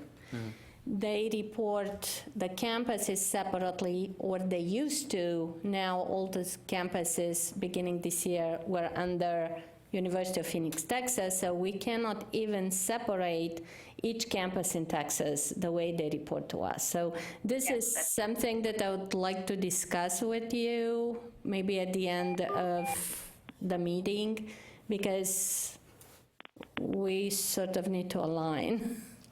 right, and that's kind of my point, right? I mean, the data that Texas is after, I don't think you're going to get it from IPEDS for our type of institution. And we're certainly willing to work with the state, as I'm sure all the other schools are, to get a better way to do that so you guys can see, a better picture of what's happening across the state. So Okay. I mean, for thanks. all the institutions, like Post University is one of them. I know that we have somebody on the line. Yes, this is Melissa. You don't separate them. So keep in mind, for all the IPEDS measures, if you don't report separately in IPEDS for Texas students, you'll get a request from me. And some of you here maybe already did last year. But it needs to be separated from the national group, just a small Texas group. So, Melissa, were you going to say something? Hi. I was going to just say, if you are going to have a separate phone call on this subject, I would like to have the people that help me with that data participate. Okay. So if we do that, if we go in that direction, we'll this is, we may do that. We'll take it back and we'll look at it and we'll see how we can best do this. One of the things I'll put a pin in here, because we're going to come back to it later, and I hope you guys will still be on the line when we get here, is that later in our discussion, we're going to talk about SARA, and I'm interested to see if who's going to join that and how that reporting may or may not address any of these issues, and we can see. Right. We can I see know there. Connecticut just decided to do SARA, and Post definitely will be joining that effort. So we will hopefully be a SARA state by January. Okay, so that'll be good to know, and it'll be interesting to see sort of where SARA goes with what they're collecting and what they make available and what we can find by state and so forth. Okay, so that was good discussion. That's the kind of thing we were looking for. I appreciate it. Anybody else with any comments on graduation rates? This is kind of one of the most challenging ones to make work in these alternative areas. or with all the different kinds of pathways that people can go through higher ed now? Well, initially, we went calculating these different completion rates and graduation rate because at that time we couldn't even separate graduate students from undergraduate students. We had no element to do that, so that was impossible to know who is what. Now we have. So in terms of calculating completion, and Diane is here, she can jump in if she feels like it, we can see who started at what institution undergraduate program, because we were mixing graduate and undergraduate otherwise. So iPads was the only thing we had at that time. Got it. So that's a good historical note for some of the limitation that we had before, that it sounds like we've overcome on that part. Okay, so thank you guys for your feedback on that. I'm going to go ahead and move forward. This is what we have for proposed key on completion. Now we're going to move forward to marketable skills. So, and our target still, just for everybody to know, is noon. We're going to break at noon. If we can last to there, or if we get through these keys, we'll break earlier. And we'll have lunch, and then we'll come back and we'll do the contextual and we'll do the data reporting afterwards. So thank you for hanging in there. So with marketable skills. So as I mentioned before, there's some targets underneath marketable skills. The 3 targets in the plan for marketable skills are listed on the screen. And the first one is programs with identified marketable skills, and that's the overall goal. All all institutions will identify marketable skills with all their programs by 2020, and they'll have a process for that, and they'll be created, which doesn't yet exist today, a process for telling us that they have done so. I don't know what that process is going to be. That's going to be worked out with leadership, and they have to work with institutions and find out what's reasonable. We're always cognizant of the reporting burden, and so we want to make sure that we get information that we can use, but yet we're not creating too much of a reporting burden to get it. Probably won't come through our traditional CBM reporting path. That's about all I know right now. So that, like I said, once that's established, if other sectors other than the public want to be involved, we'll collect that information and we'll report it. In the 2-year career school area, it seemed to be of high interest because one of the things that they shine at is providing people with marketable skills, right? So they found it to be an attractive measure to show on their behalf on what's going on in their sector. That was a big thing that they do, a big selling point that they have, a big emphasis of their institutions and why they exist and what service they're providing to the public and to students. So the second one here is a process to identify and regularly update those marketable skills. So that's also something that would be optional to join. And what it's saying is that, okay, now that you've identified them, you need to have a process to keep them updated and to communicate them to students, families, the workforce, all that kind of stuff. Like you just don't identify them and put them in a database somewhere and there they sit. It needs to be consistently worked with, updated, communicated. As you could tell in the presentation that I gave, a huge portion of this is that students learn about the marketable skills that they're getting when they go through a program so that they can talk about them to employers and be more quote-unquote marketable, not to use that term too many times. But the idea behind it all is that students are aware of that and they feel empowered and they understand what skills they're getting. And so anecdotally, I heard comments about the idea that, somebody going through and getting an English degree because they love to focus on English or literature or something like that felt very unmarketable when they got to the end of their program. And because all the talk is Google and whatever else and all the tech stuff and all the STEM stuff and all that kind of stuff that everybody's emphasizing. And so, but in looking at it, there are a lot of marketable skills that you attain when you go through any program. And so they need to identify those and teach people. And in fact, you'll find a lot of successful people at Google or any of these other places coming through any of these other degrees that people might not think of when they think of, what success is, what's going to bring them success when they hit the marketplace. And that ties back to the UCLA study of people saying they go to college to get a better job. So that's what that's all about. When it comes on, we'll make it accessible, and you'll be able to report it, and we'll find a channel for doing that. The one that we can do is working and enrolled within 1 year after award. So that's basic on the completion, and then tracking completion, after completion, tracking them to see within a certain period of time. And you can read about the methodology in the measures and definitions document that I provided. So I'm not going to get into it in detail, but just think of it as like they graduate and we track them for a certain period of time to find out if they've either enrolled or they're working, right? And we have a target of maintaining that at 80%. So right now when we look at it, it's about, I think it's 78.7 right now, somewhere in there, 78 point something. And so we want to keep that high and keep it at least at 80%, if not higher. And that's a measure that we can do and that we're going to continue doing and that we've been doing. So our proposal is to keep that going forward. I don't anticipate there being much controversy over this type of thing. I just wanted to bring it up and let you know and see if anybody had any comments. So I'll open it up, and anybody, if they have a comment on this, can share it. Anyone on the phone?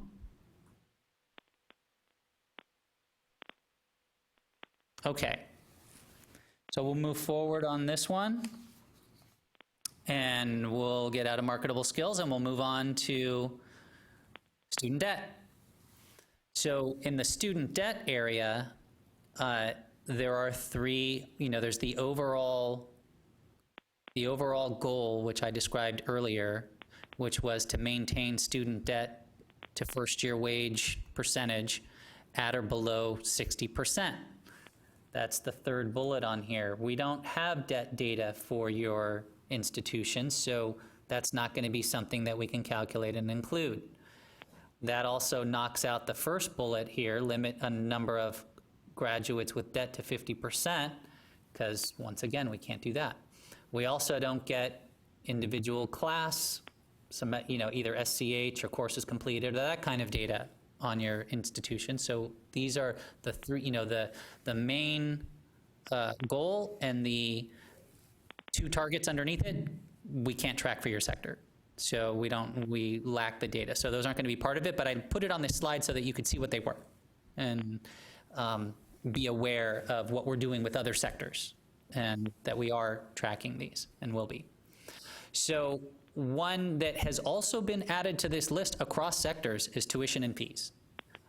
Getting an idea of what the tuition and fees are at various things relates to student debt, or is highly likely to relate to the amount of student debt. So it was suggested early on. All sectors have been having it included. Tuition and fees has been on there for all of them. So our proposed key right now is just tuition and fees for your institution. And once again, that is some data that we get from IPEDS. And so, we hope institutions are reporting in IPEDS in a way that allows us to get Texas-specific information. If not, what we end up doing is we end up following up with a worksheet and asking your institution to provide us the information that we need. And Gabriella handles that, and I'll let her tell you about it. Actually, I have a question. Okay, you can do that too. For the institutions who don't report separately on iPads on Texas students, is there any difference in tuition and fees that you charge Texas students versus other state students? So if I pull your tuition and fees that you report in iPads, will that apply to Texas students? Or it's different for every state that you serve? Okay, so that's a really good question. Is there anybody either on the line or here that knows about how that IPEDS reporting is done and can speak to that? Well, the idea. Yeah. Like University of Phoenix, do they charge the same thing no matter where the students are located? Yeah. I'm guessing maybe people on the line don't don't know the answer to what the reporting to iPads is, but if they do, that'd be great. This is Melissa Yeah. Cochera from Post University. I do not handle the tuition and fees, but I could tell you that we do not have state-by-state costs. We have our traditional main campus students have a tuition and fees, and then our online students have a tuition and fees, but it's the same no matter what state or wherever you are. I hope that answers your question. That's great. How about University of Phoenix? Yeah, we're kind of similar. Our online rate is slightly different from the local campus rate, and we have slight market variations, but we wouldn't have one within the state. So. Got it. So do you have different tuition for Texas and Arkansas from it? For example, not for your on-campus students, for the online students? No, the online rate's the same nationally. Okay, thank you. Yeah.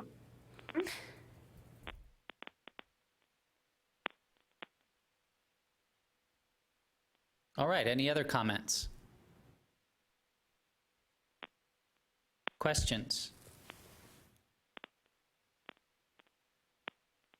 Okay, thanks for that. And we'll move forward to the next one, which is the last one for us to discuss in the key area, and then we're going to break for lunch. And this is I'm sorry? So for the people who are in attendance in person, how many did the order online lunch thing? Pretty much everyone? Okay, great. Well, that'll help us with time to figure out, but we're doing pretty well, so we have plenty of time. But it's nice to hear that they're here, and we had really good feedback on this, not to dive into the subject, but we had really good feedback on the lunches from 2 days ago, so hopefully that will all go well again today. Okay, so let's take a look at the other category, which is just named other because we have yet to confirm that there's going to be something here, and if so, what it will be named. So we just left it as other for now. If we decide to include this, or there's a contextual other as well, so if that changes or moves up to key or anything like that, we can talk about how this category might be named. But for now, we'll just call it other, and we put in here just a proposed key measure that was very relevant for two-year institutions at one point in time, and I wanted to find out if it made sense in this context. So the story behind this one on expenditures for full-time student equivalents, which is something that we also get from iPads. So you're hearing kind of a theme, right? I think it's about half of the measures that we are currently reporting for this sector come from data that we collect or that you report to us, and about half is coming from iPads. And when it comes from iPads, we have to go look in iPads and see if we can get Texas-specific information. And if we can, great, we'll take it from iPads. If not, we follow up with a worksheet and we ask you guys, okay, here are the measures in iPads. Can you break out your national into Texas so that we can report on you? And share your information with the people that are using our site and include what's going on. It's not, I don't want to characterize reporting as always like being bad or something. I'm sure people think of it as a burden. Oh, I have to report something, and it takes work, and that's understood. But we share it. It helps people. It helps all the people that come to our website and look at it. It certainly helps our policy people who come and ask for information all the time, and it can be reflective of understanding what's going on in this sector and what's going on at your institution. So it's a benefit to everyone. But I understand it's a challenge, or can be a resource issue to report, so we're cognizant of that, but I don't want to characterize it as something negative. Anyway, when we go and get this data from iPads, if it's not Texas-specific, we'll ask you to provide that. If we get it, we'll share it. And in the context of the other conversation we had, what was brought up was there was a particular point in time where they were talking about the cost, what people were being charged. And there was, I don't know who might have done this, but there was an implication that they were charging a lot and it didn't cost them very much to provide. And so there was a big profit being made. And that wasn't reflecting well on this group. And so it was important to them to show our expenditures for the students that we have. It's not, we're not making huge, I don't want to speak for them, I wasn't here at that meeting, but you get the idea. It's not a big bilking of students by charging them a lot and it not costing very much to provide. So they asked for this to be included. I want to find out if that conversation makes any sense to this group. Is there any issues surrounding that? Do expenditures for full-time student equivalents that you report in iPads make sense? Is there any issue about wanting to show this so that people understand the costs of providing what you're providing? Do those issues resonate with you guys? So I'll open it up and ask for comments on that.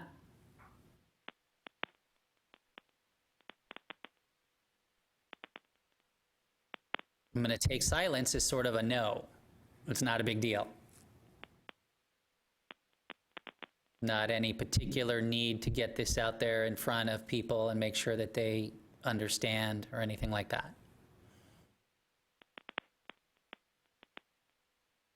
Okay, that was short and sweet. We'll take another look at it and we'll see how it looks across other sectors that we're reporting on, whether it makes sense, what leadership and other people have also asked for as to drawing the picture of what's going on in this sector and whether it helps complete the picture for what we're trying to share about the story of what's happening in this sector with regard to higher education. Okay, so then we're going to end up at contextual in our next conversation. And so we've been going at it for an hour and 45 minutes. I appreciate everybody's time and effort, and I appreciate everybody being on the line. What we're going to go ahead and do then is we'll go ahead and take a break because we haven't had a break yet, and this seems like a good time, and we'll use it for lunch. And the agenda said that we would be from 12 to 12:45 for lunch. So what we're going to go ahead and do is expand that to 11:45 to 12:45, and so we'll meet again at 12:45 for lunch. People on the phone, if you hang up and dial in again, that you can do that, or if you just put it on mute for, and just leave it there, it's your choice. I'm not sure how you want to handle that. But for the people here in person, we heard that the lunches were here, but I don't actually see them, so I'm not sure we'll figure that. Okay, we'll get them in a second, and we'll go with that. So thank you all, and we'll start promptly again at 12:45. That gives everybody an hour, okay? At 12:45 Central, wherever you happen to be located. 1 hour from now. Okay, thank you very much.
Buddy, how was lunch for everybody?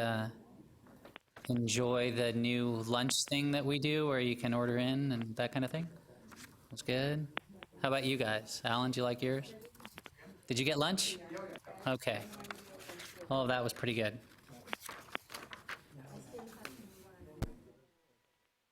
Okay, we're going to have a little agenda change because we have some people available that I want to be able to have talk to you directly who are experts in a particular area. So we're going to invert the order of what we do in the afternoon here.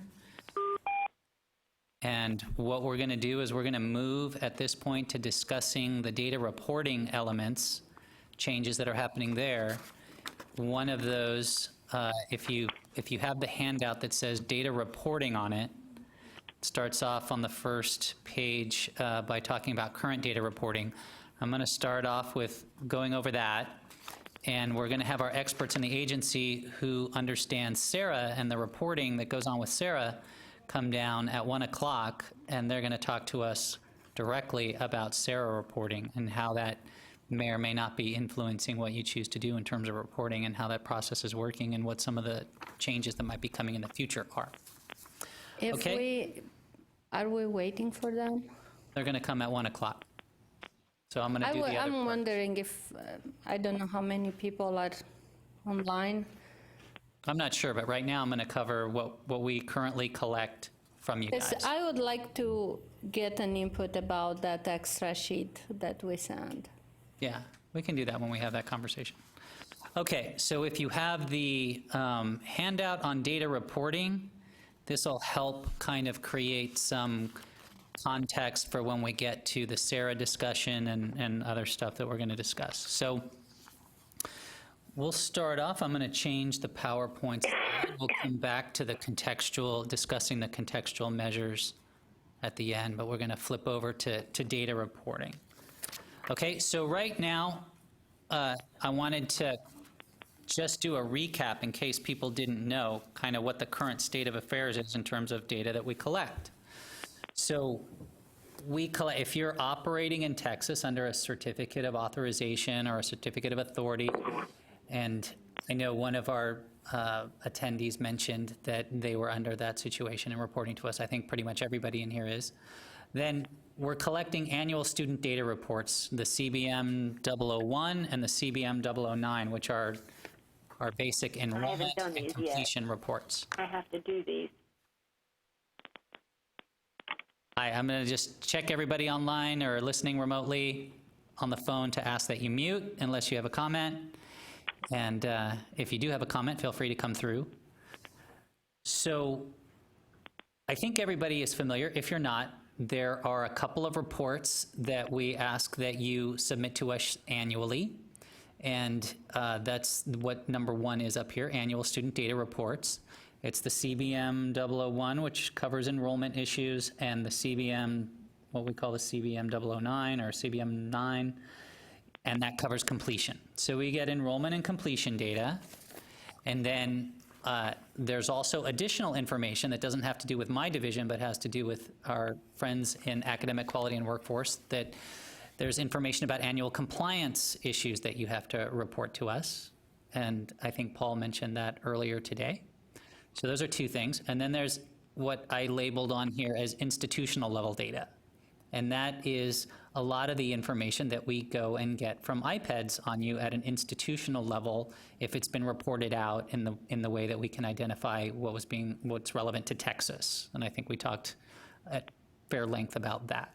So those are the three basic sources of data that we have. And I think we also mentioned that in IPEDS, if we're trying to get data on you from IPEDS and it's not being reported at the level that we can identify what's happening in Texas, we follow up with a worksheet to ask you to break that national data down into Texas level data and report that to us so we can include it in our system. So I just wanted to set the stage by covering those things and making sure everybody was clear on what we're collecting from you now.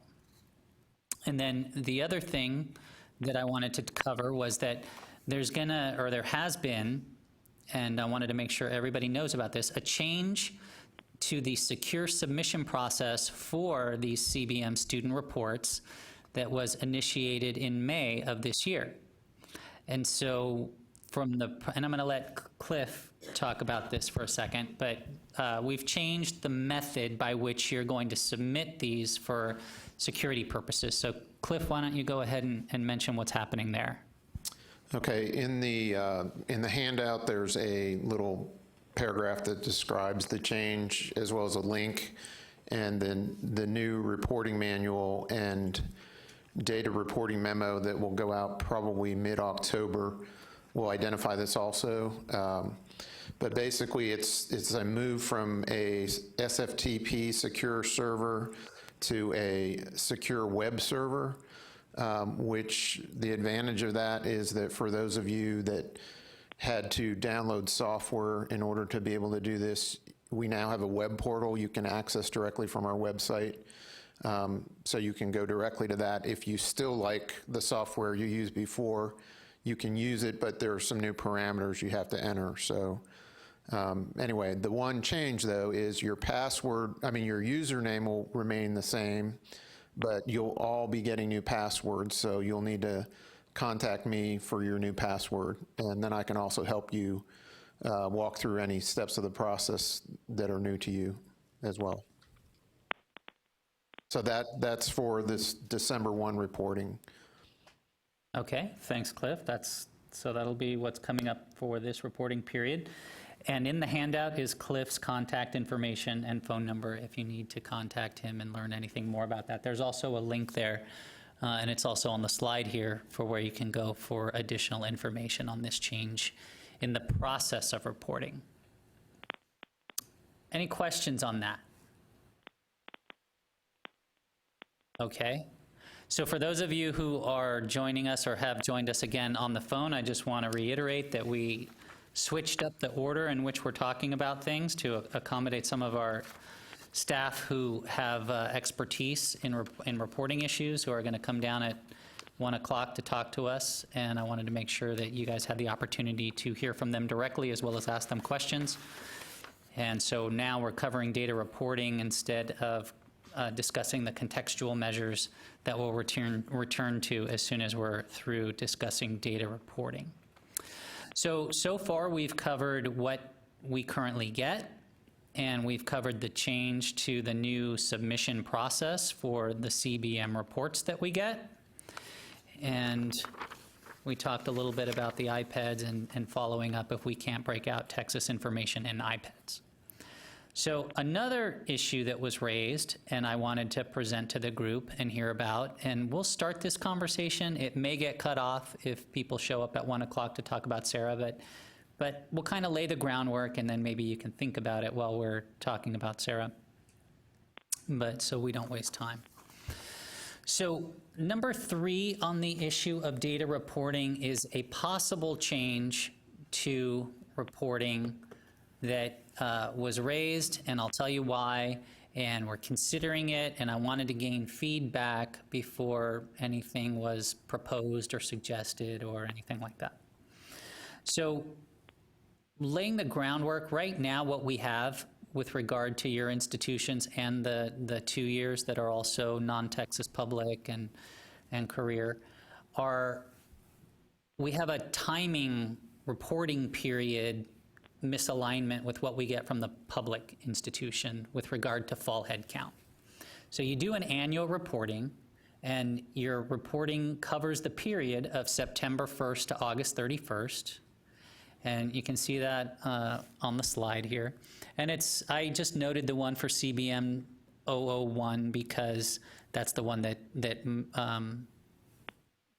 is at issue here, but that's the same period that you do for the 9 as well. So it's that same reporting period, ends August 31st, and then you report it, it's due December 1st, and it needs to be certified by January 15th. And we're gonna work really hard to make sure that that happens. And then when we get that, that's great. We use that information. The completions align with what we're getting from the publics, but we don't have any information for you on the fall of the particular year when you're submitting. And what we do get from the publics is that we get the fall. We get they do a fall submission. And there's a historical reason for that. It has to do with funding and other things like that. But they do a census day. They take account of how many students are enrolled in the 10th class day of the fall semester, and then they report that to us in December. And so in December, we have an immediate fall enrollment for the previous September or fall semester. And that's what we report. It's right on the heels of the semester. But we can't do that for you guys because your data's a year behind. So we constantly have this issue going forward where we're presenting data for your institutions that's a year behind what the publics are doing in terms of fall head count. So when we get asked for information about fall head count, and we have to, create reports or respond to questions, or I've had questions from legislators or their staff, from leadership in this agency and others about what's fall enrolled, how many people are enrolled for such and such. And I have to preface that we don't have information for yours, it's from last year. Or perhaps we could do a proxy saying that, well, it won't be exact, it'll be from last year, but if you want a general idea of how much enrollment there is in these sectors, then we can show you this. And so the suggestion was raised, well, could we ask for an additional report of just the enrollments, similar to what we do for the publics, and we could name it something, I put on this slide a 1F, for fall, that would just include fall enrollment to add on to, and it might be an informal, I haven't even thought through how we might collect this, whether it just be like an informal way of collecting it where we contact you and it could be spreadsheet based, or whether or not we tried to formalize it in some way. And it would follow, when we're thinking about fall enrollment, it would follow the IPED's definition of understanding the differences between the traditional model and a lot of the models that you use. It would follow the IPED's fall enrollment methodology, and which is the September 1st through October 31st indicator that I put up here. If that's not exactly right, it's whatever IPED's is saying for it.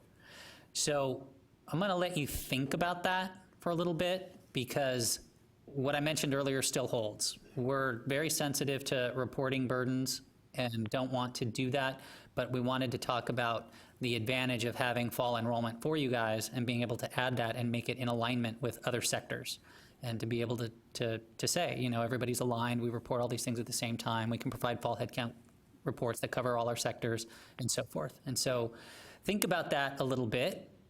And Rex has returned, and this is the perfect time for him. And Rex, you can do it from wherever. We have a microphone. You can come up here and be on camera and use one of these microphones that I have up here. But Rex has come, and he's our resident expert on SARA reporting. And I haven't even yet introduced the subject, so if I can either do that or I can let you do it. Go ahead.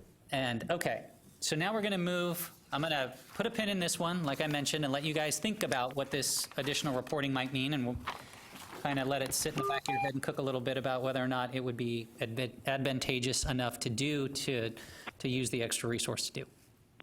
And we're going to move to the last topic on data reporting, which is SARA. And that is on the last page of your handout. And it's State Authorization Reciprocity Agreement. And so in October of 2015, Texas became a member of SARA. And basically, SARA is allowing qualifying institutions that offer distance education courses and programs, want to be clear on that, to students in other SARA participating states. They can report to SARA, they can report data to SARA, and they no longer need to report data directly to us as a state. If they're Texas-based, they can't take advantage of this, but if they're outside of Texas, they can then report to SARA, and all the other states that they used to report to outside their home state can then go to SARA to get that information. And it's just a difference in the process of reporting. There are some issues in and out about it. I put some of those on the slide here. But I noticed, and one of the reasons that we asked Rex to come down is because we've had a significant number in this group of people who have notified us that they're joining SARA now that Texas is a member state. So I'm going to let Rex give you some information about what's going on and some of what's in place now and what's coming in the future, and answer any of your questions about that. Just out of curiosity, for those of you who are not Texas-based, there may be only 2 of you in the room, or maybe even not 2 of you, maybe just 1. Are you thinking about joining Sarah? I think you mentioned that you were, right? No? Okay. Was that somebody on the phone? Post. Okay, that's right. It was online. So do we have people that are on the phone line who are anticipating joining Sarah in addition to Post? Yeah, this is Melissa Cochera from Post. We are going to be Sarah, hopefully by January 1st. All right. Any others? Hi, this is Bridget Levitt with Phoenix. We're already in, so. Okay. George Miller with AIU, and we're already in. Thank you. Any others? Jacqueline Reeder with Columbia College. We're already in Sarah as well. Excellent. Okay, well, with that, I'm going to go ahead and turn it over to Rex and let him say a few words, and then we can ask him some questions. Okay, so, I guess most of you know then that Sarah applies to online programs, and it doesn't apply if your institution has established a physical presence in a state.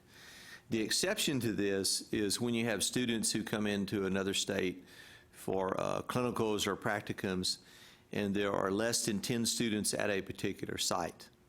Then you may also be covered for Sarah because you don't have a physical presence otherwise, in the sense that you have a facility either leased or owned, or you actually have faculty here.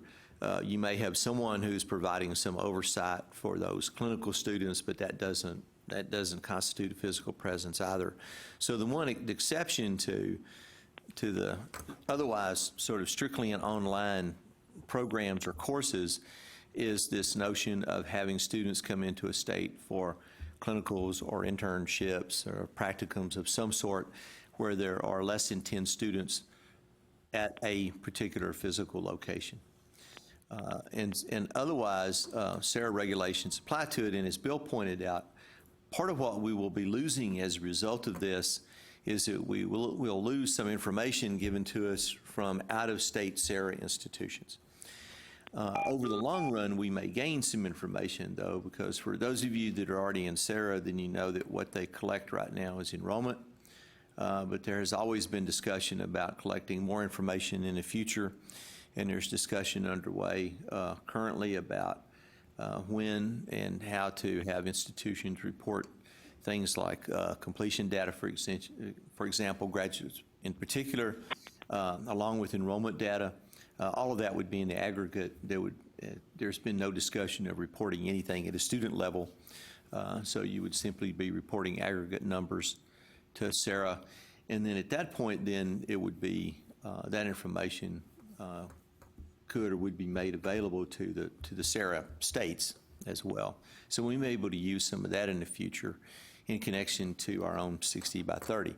So the way it looks right now is that over the long run, we may very well lose a little bit of data, but we may also gain some in the long run. And so, to be determined whether that's sort of a wash or not, or whether we can pick up some graduates out of it or not. So, and I'll just leave it at that, and then try to answer any questions you might have about this. Or Bill, you have something else you want me to try to address? No, let's see if there are any questions from our people listening on the phone. Do you have any questions about SARA that you'd like to get clear on for any of those that either are members or are not and may consider it or anything like that?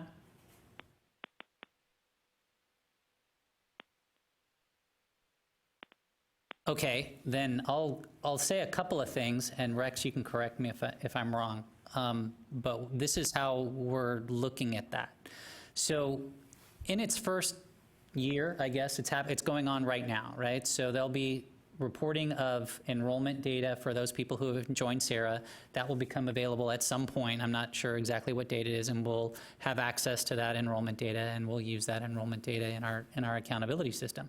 We won't have completion data yet at this time, and as you all know, completion is a huge part of what we're tracking and going forward under the state plan.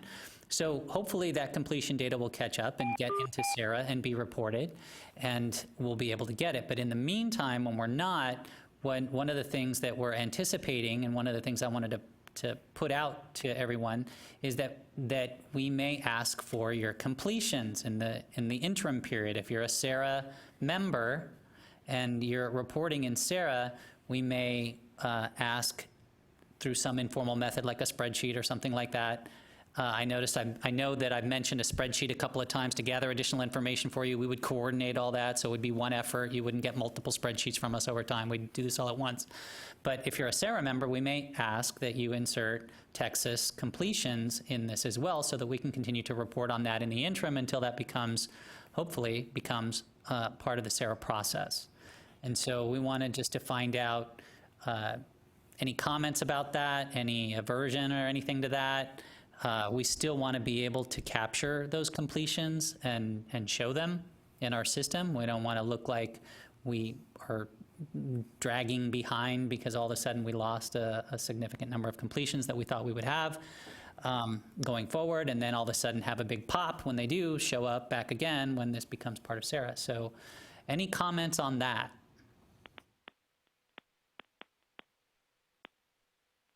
Okay, well, that's good news. And then, So can we take that as a yes? yeah, I'm taking no comment on that one as an affirmative, yeah, and we will, make every effort to supply that information or whatever the thing will be. It's a partnership. We're working together. We want to be able to share that information and the success your institutions are having, as well as what we're trying to do with the state plan and tracking that accurately and making sure that there's not a big hole in it for a while.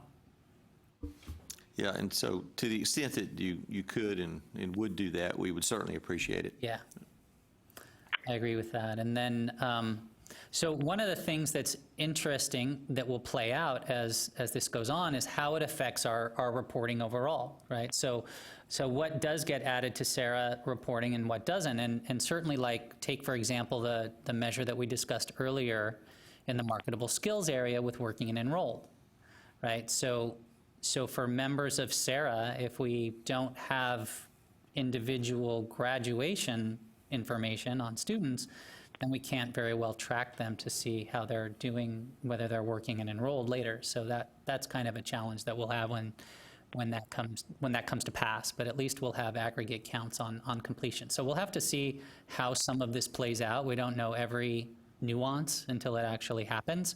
But the last time I checked, and Cliff can correct me if I'm wrong, or Rex too, because I'm sure they know the numbers better than I do, but there were about 75 or so institutions in this group that had previously been reporting to us on a 1 and a 9 that are now going to be joining Sarah.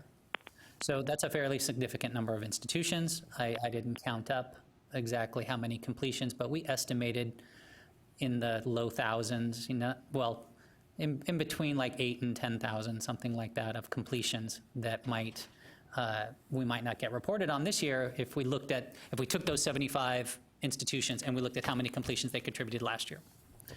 And so that could be a big number, which is why I want to follow up with some kind of way of gathering that until it catches up in Sarah. Other than that, it may be interesting to us because, as Rex was noting, there may be institutions who aren't providing us information in Texas that could be online programs of a national, with a national goal or presence or a national institution, and hadn't been reporting to us, but now they're members of Sarah. We can see their information, and all of a sudden they're showing Texas graduates in Texas of their online program that we didn't see before. That could show up, and so that might be that, if it's in Sarah, it's my understanding is it's available to the public or just people who are members of Sarah, but we would, as a member of Sarah, we would probably include that in our accountability counts. Yeah, and I don't know, offhand, I'm not sure how much of that would be made public. I'm sure at some point aggregate numbers certainly will be. Because as Bill pointed out, Texas is one of those states that prior to the advent of SARA, if an institution operated purely online and had no physical presence whatsoever in Texas outside of agents, then you really didn't have to have any authority to operate here.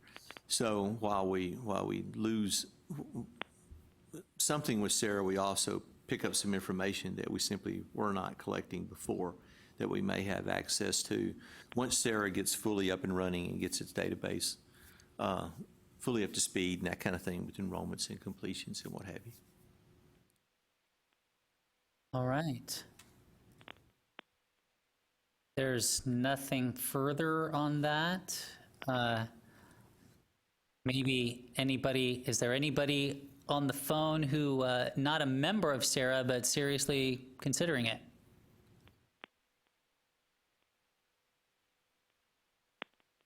Okay. Well, I'm glad it wasn't as exciting a topic, but we got good information as it was good to hear, you know, sort of want to make sure we shared what was going on in this area and that people understood the nuances and how we're going to be tackling whatever the issues are as they come up. And thank you for coming down. You're welcome to hang out as long as you want.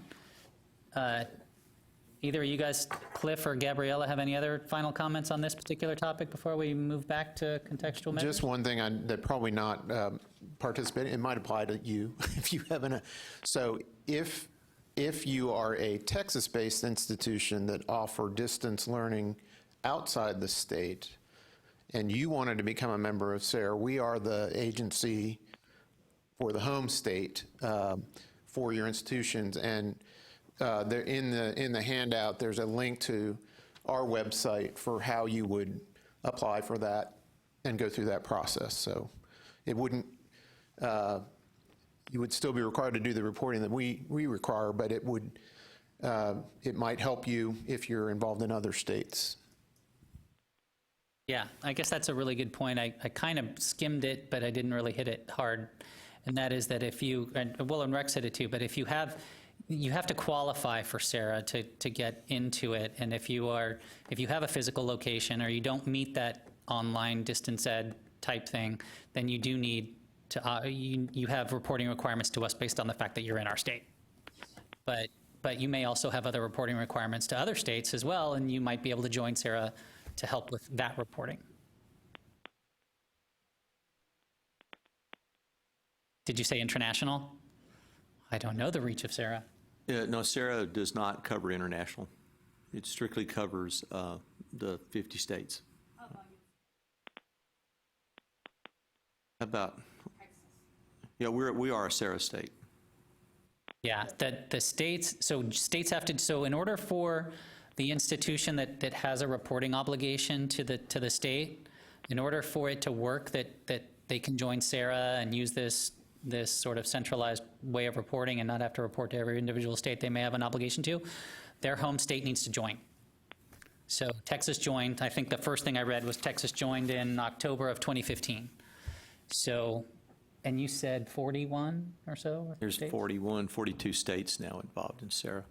Yeah, so most of them have joined, some haven't. Yep. And if they don't, then their people based in their state can't take part, can't take advantage of this, but we're in it.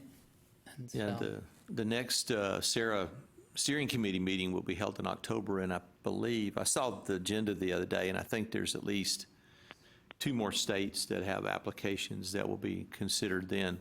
So basically the way the system works, the states first have to apply to SARA to be what's called the state portal, which then allows the institutions within that state to apply through that portal to SARA. So the states have an application process that we have to go through to be recognized as a state entity, and then that application is renewable every year.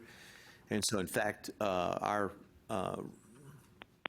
renewal will be up for vote at the October annual meeting, at the steering committee meeting in October. And our application for renewal will go to that meeting. And I don't anticipate any issues, by the way. And then as long as the state portal entity is a part of SARA, then institutions within the state then apply to that portal. And so they're vetted by the agency, and then they go to the SEREB, into one of the 4 compacts, and then they go on to the national SARA. And typically, once you're in, there's an annual renewal for the institutions as well, because there are also annual fees to SARA associated with it, $2,000, $4,000, $6,000 based on your FTE that you report to IPEDS. And in fact, it's been so successful. There are so many institutions have joined ahead of what they thought would be the schedule. There's actually been some discussion of lowering those fees a little bit. But as you know, if you've been involved in distance education, you know that it sometimes can be very expensive to operate in another state. And if that other state is now a SARA state, and you're a SARA institution in a SARA state, then that fee gets reduced to at most $6,000. For some institutions, this has been a big cost savings. And plus just the ease of having one application instead of having to apply to many, many different states. So it's a cost savings both in terms of fees paid, but also just in terms of the people power required to do all the paperwork, so forth. So here's a question I didn't even think of before right now. Okay. This is dangerous, right, that I'm asking something I haven't thought of before. But how does it, so in our thing, we covered that one of the things they currently report to us are annual compliance review reports. How does that get covered now in the SARA world? Well, it in a sense, that then goes away. If the institution from outside of the state of Texas has been operating here, see, in a way, the only ones, well, I say it goes away, but it really doesn't. Because remember, if you were from another state and you were purely online, then you had no reporting obligations to us anyway. So the only people who had to turn in annual compliance review reports were, one, either those who had some physical presence in Texas or those who were sending clinicals, internships, practicums here. So we may lose a little bit of that because that institution may be recognized as a SARA institution in another state and have some modest amount of internship here or something. But typically, if it was purely online, we didn't require anything to start with. So the interesting thing is we'll probably have a much better idea of who's operating in Texas now than we had before in some ways, because we'll be able to see who's a SARA institution and who's not. All right. Okay, so if we have any other questions, Gabriella, did you have any comments on this topic? I have a comment on the so-called spreadsheet that you keep mentioning. Okay. I didn't send it this year yet because I waited for this meeting. So I'll send it to you shortly. If you are a SARA institution, you'll still get it because it refers to a period before you were SARA. It's data for the 2015 accountability. However, in the past, I asked for 2 or 3 years of data so that I'm not going to send it to you every year. I'm not sure about it this year because we may, as you see, we may change measures, so they won't be necessary. But at least for 1 year, you'll get it. All right, so that's good information, and I had asked her to wait until we had this meeting. It also highlights the topic that I mentioned before where, like, we've already done accountability for the publics, but due to timing and that other issue about collecting data from your institutions, now we're going to come and ask you for some information that we're going to be putting into 2015 accountability. It's behind the time, right? It's And showing up later. I want to mention the data that we got from iPads and you reported to us is already in the accountability. It's just that it's incomplete. So feel free to look at what is there. Yeah. So that kind of walks us right back into, yes. Alan? Just a quick question. I'm going to, would I assume then that SARA, the data that's collected on the SARA sites are more robust data than that we're collecting on the state level? No, I would say. Or would it be the opposite? That would be the opposite, at Okay. least so far. At least, yeah. And perhaps forever, in the sense that the data that you're reporting to us is at the student level, and I'm not sure it'll ever be at the student level in SARA. Even if SARA were to broaden and cover more topics than we ever covered, it may not be ever at the student level. So we'll just have to figure it out as we go. Yeah, currently, for the first round, they're just collecting fall aggregate enrollment by state, just one number. So it won't be broken out by gender, ethnicity, or by program, but the program breakout might happen in the future. So just one other thing, in case it wasn't clear, for the Texas-based institutions that joined SARA, that annual compliance review report, so the idea behind SARA is that your home state checks your authorization, accreditation, and then once your home state approves of it, then all the other states that are SARA states recognize that as well. But you still have, since we would be your home state, you would still be required to do that part of it. Got it. Okay. Anyone on the line have any questions? Okay, well, I want to thank Rex for his time. Thank you for coming here. That was great information. And we're going to walk back. Now that we've covered that, I want to go back to that question that we had started when Rex came down. And that was this issue. And so we had a real nice natural transition right back to it when Gabriella asked that question. I'm trying to make sure the right slide is up. About gathering information from you, and it highlighted the fact that we get a substantial portion of information from you after we've already published the 2015, the current year's accountability system that we've done. We have an obligation to get that system up and posted from the governor's office. Technically, the obligation is by the end of the year. We generally have gotten it out either by the end of the year or early in January, and that relates to the public institutions, and then we add your information as it comes in to that. So it comes out later and comes out behind. So this question about reporting the addition of a potential report in whatever manner we could come up with that would be easiest about fall enrollment to come in December, along with what you are currently reporting, which is the 1 and the 9. I wanted to get a feel for how people responded to that. Is that a significant reporting burden? What issues does it create? Is it something that we should think about? How do people feel?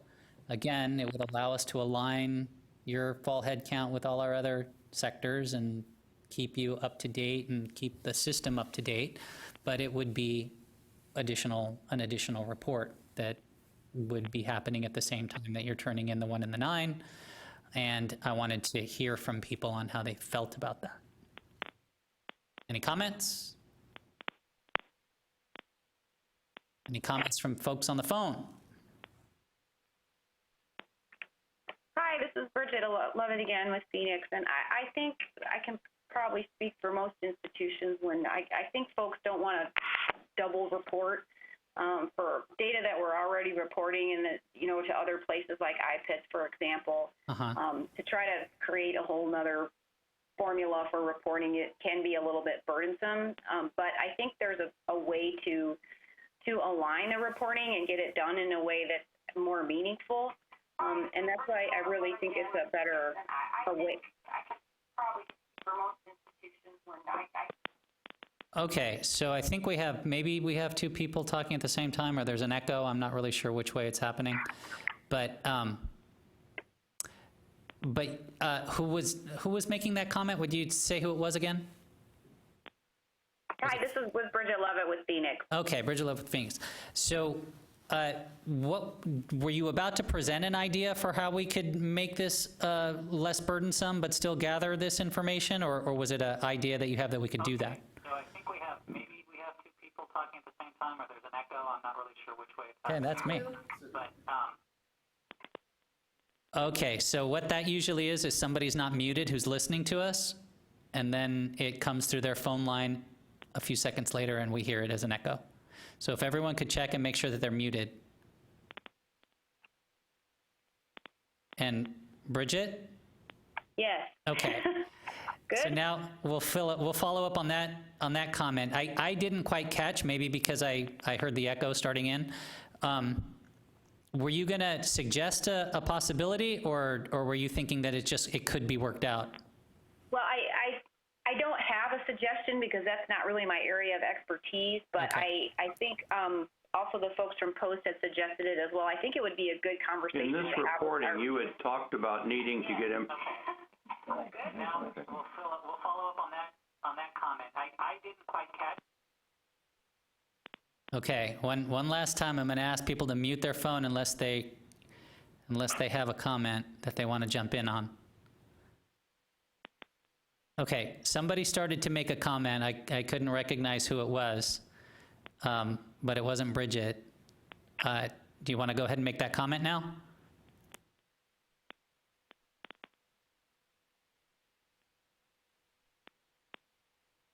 All right, we'll let it go. Bridget, were you done? Well, almost.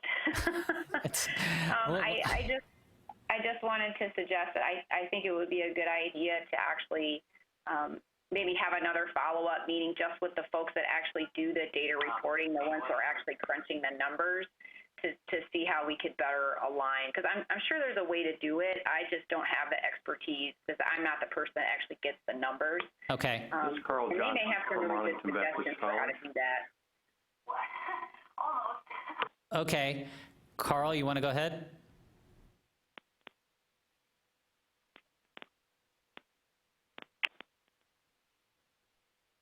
Well, I'm not sure what kind of technical issues we're experiencing at the moment, whether that was in real time or whether I heard the name wrong or anything like that. But if it comes back, feel free to come in on the line. Bridget, I think we got your comment out now, and we'll take that into consideration.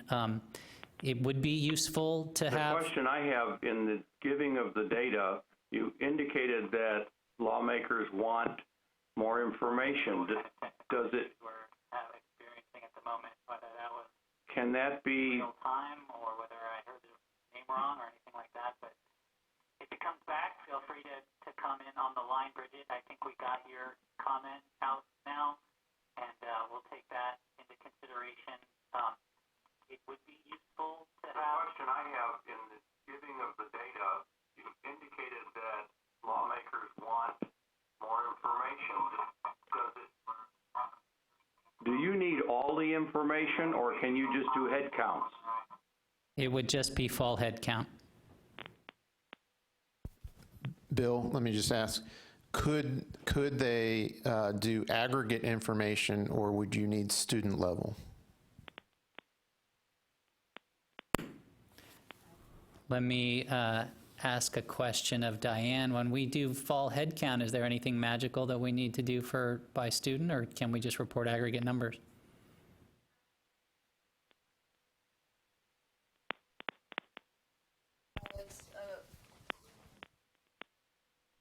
I mean, it's always better to have student level because, yeah, somebody gives you an aggregate number, but then later they want to know by gender, by ethnicity, well, if you want to track them somehow, or somebody asked, well, out of those students, how many did this or that?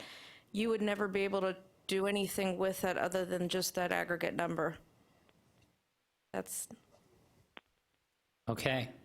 So what that would be like the way we would get it from Sarah. Because Sarah doesn't provide the breakdown. Right. So, so to answer the question, it would be limited to fall head count. It would be limited to fall enrollment. And if we can figure out a way that it is not overly burdensome and we can get it by students so that we can do reporting by the same way that we do reporting for other sectors on this ethnicity breakdowns, gender breakdowns, that type of thing, then that would be the most advantageous. We'll have to see if that works. So perhaps we'll take a step in that direction and see if we can't put together some kind of conversation and explore this idea and weigh the pros and the cons and see if it might not be something that we can do. If we can, fantastic. If we can't, then we understand. We'll continue moving on, as we have been. But it would be nice to be able to align the reporting with other sectors if we can.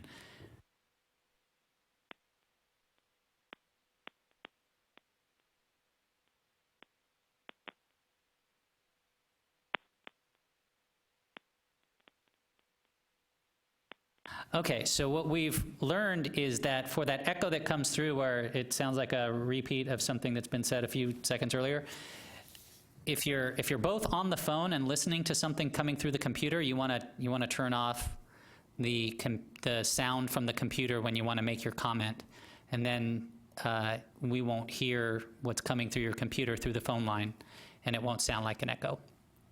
And then when you put your phone back on mute, you can put the sound back on your computer and continue hearing the conversation.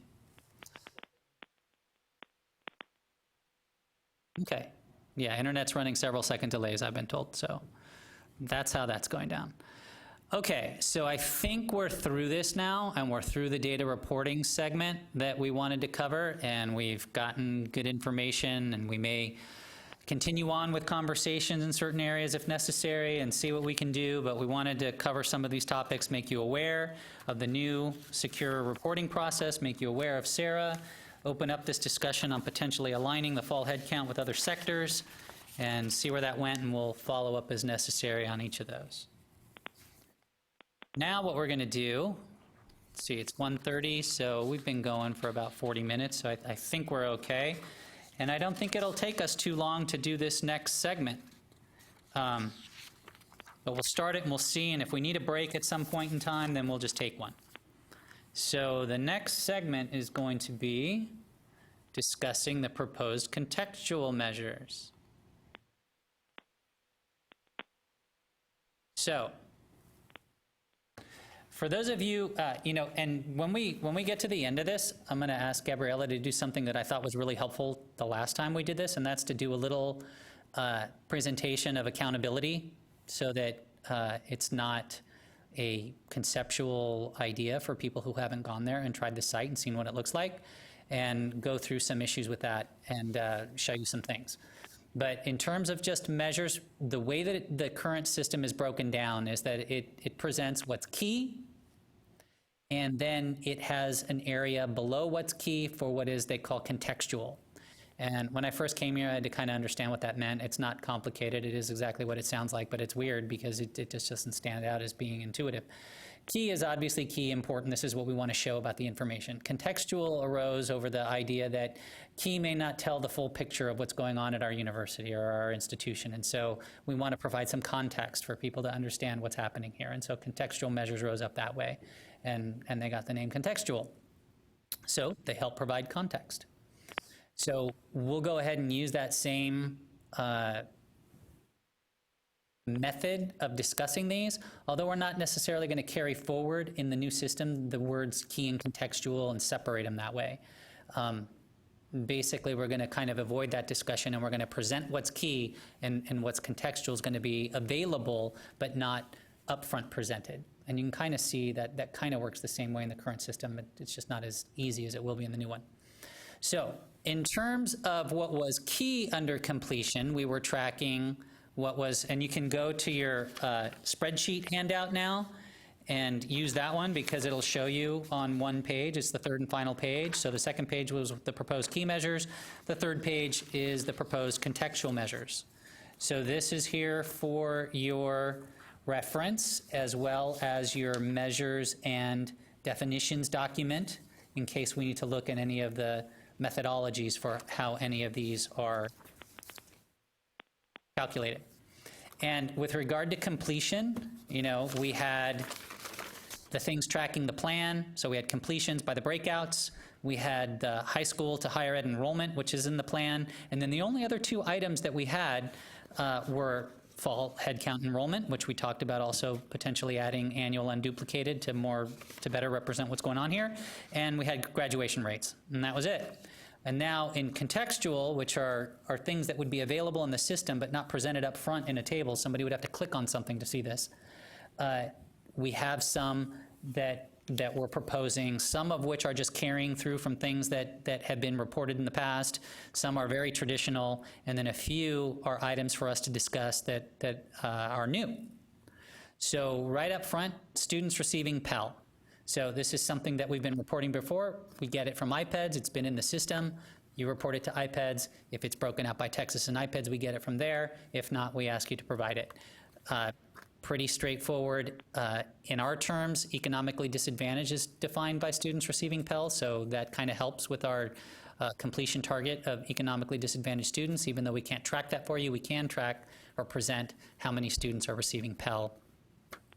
And I don't see that as being controversial. So any comments on that one? Okay, that was easy. We'll move on towards or to graduation and persistence. So that is looking at time frames and saying, okay, well, who has graduated? Somebody enrolls in or starts at a certain period. Have they enrolled? Or are they continuing after a certain time frame? And we look at that. That's been being done. It's already in there. It's been being reported on, and the data comes from the data that you provide to us. So it looks for 6 years. It gets a cohort, it looks at 6 years, and it says, okay, have they graduated within that 6 years? If they haven't graduated within that 6 years, are they there in the fall after that 6-year period? And it's based on data that we collect from you. That's been happening. We're proposing that continue. It's very, it's been around in all the sectors. It's traditional. I don't see much controversy on this one either. The next one, I'm going to keep moving on unless somebody has a comment. I will pause for comments, but then I'm going to keep going. Persistence, 1 and 2 year, checking whether people are continuing on. Again, it's something that's already been being reported. You can see the methodologies. It's number 5 for persistence after 1 year, number 6 for persistence in the 2 year. It's based on data that we collect, and we calculate those for your institution, and people can see who are continuing on. So once again, not that controversial, been being reported, puts context on some of these numbers. Now we get to other ones, which are new. These you might have more of an opinion or something to say, or again, framing it in the context of, does this help present a complete picture for what's going on in this sector with regard to higher ed and what's happening? Help present useful data that helps paint the story of what's happening in this area, not just numbers thrown up on a screen. So one of the interesting things of high interest in a lot of leadership discussions here, and that's been coming from the field, is this concept of what happens to 2-year students who are transferring from their 2-year institution to the 4-year institution. Is that model working, and does it happen? Do people go to community college for 2 years? Are they able to transfer to a 4-year? Do they complete at the 4-year after they do so? And if you have students who are participating in that, or you cater to that situation, then this may be a useful measure to look at. And we're adding it for our public universities. And so I put it on here as a discussion item, and we can talk about it. I'd love to get feedback on whether people find that it works for their model or that it would be useful. We certainly like in Texas to be able to see, if a student who went to a 2-year college and earned more than 30 or equal or more than 30 semester credit hours at that community college or that 2-year institution, and then transferred to the 4-year institution, what happened at the 4-year institution? Was that successful or not? And we look at it by doing a grad rate to see if those, in the cohort are those students who meet that criteria, i.e. they went to a 2-year and got 30 or more semester credit hours before transferring. Then they transferred to a 4-year that we're tracking, and we create a cohort and look at a grad rate to see, is that being successful or not? Any comments about a measure like that?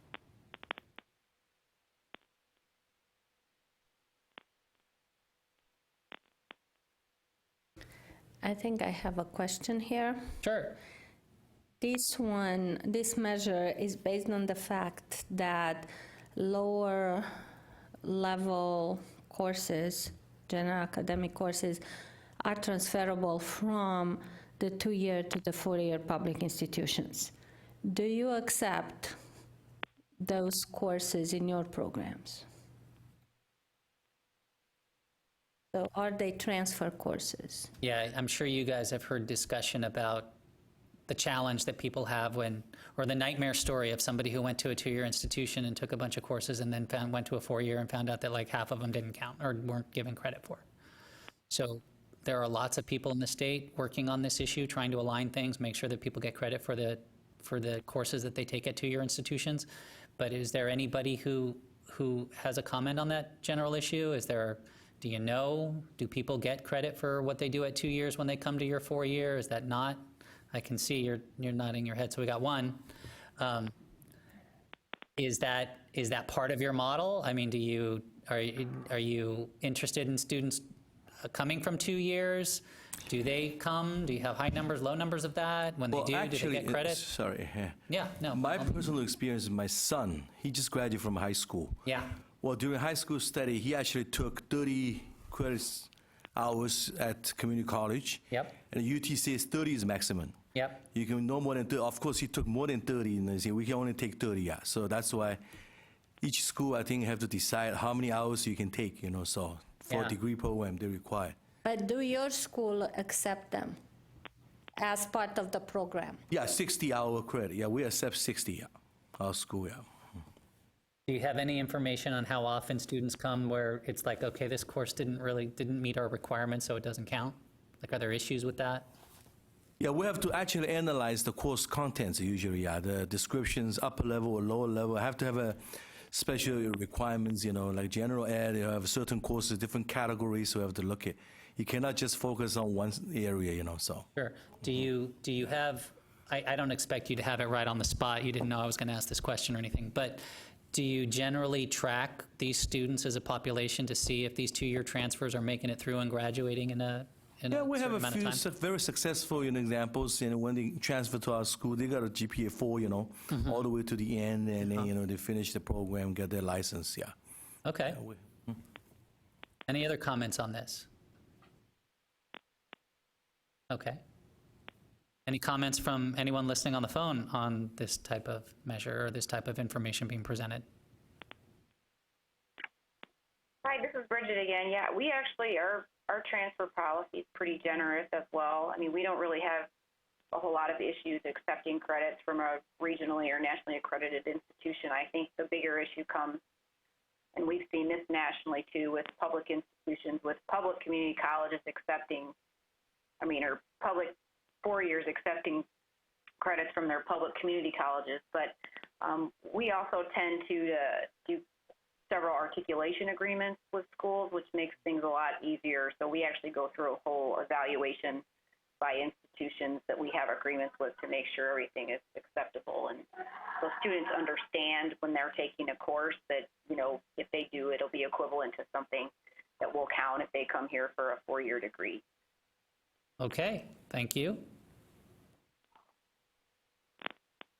Okay, so I'm going to move on then to the next one, which is highly related to this topic, but a slightly different angle on the information, and that's the percent of bachelor's graduates with hours at a Texas 2-year.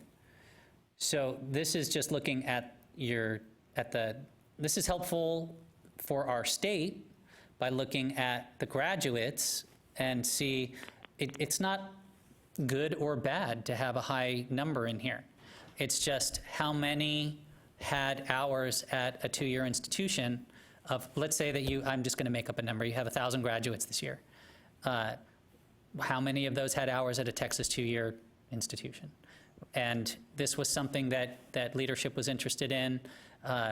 Universities I think we're going to add it to the university measures, and it just helps us understand, how how going to the 2-year and transferring is working. Like, is it working, and how's it working, and what are the numbers on these things? And so one was that earlier one of looking at a kind of a grad rate of 30 of the model, of the general model of I go to community college and take so many hours and then go to transfer to my senior institution and then graduate from there. Is that working, and what's the time frame on that? That's kind of the grad rate look at it. The other way to look at it is to say, here's your graduates from this particular year. How many of those people had hours at a Texas 2-year? And again, I don't think it's good to have a high percentage or a low percentage in that, but it just informs us as to whether or not people are doing the 2-year thing and then coming to your institution, and if that's happening or not happening in your school.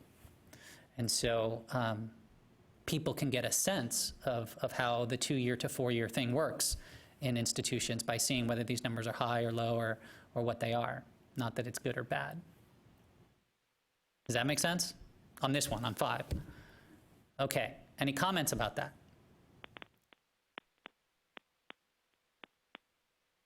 Okay, so we're not going to necessarily, I'm not saying that we're adding these things.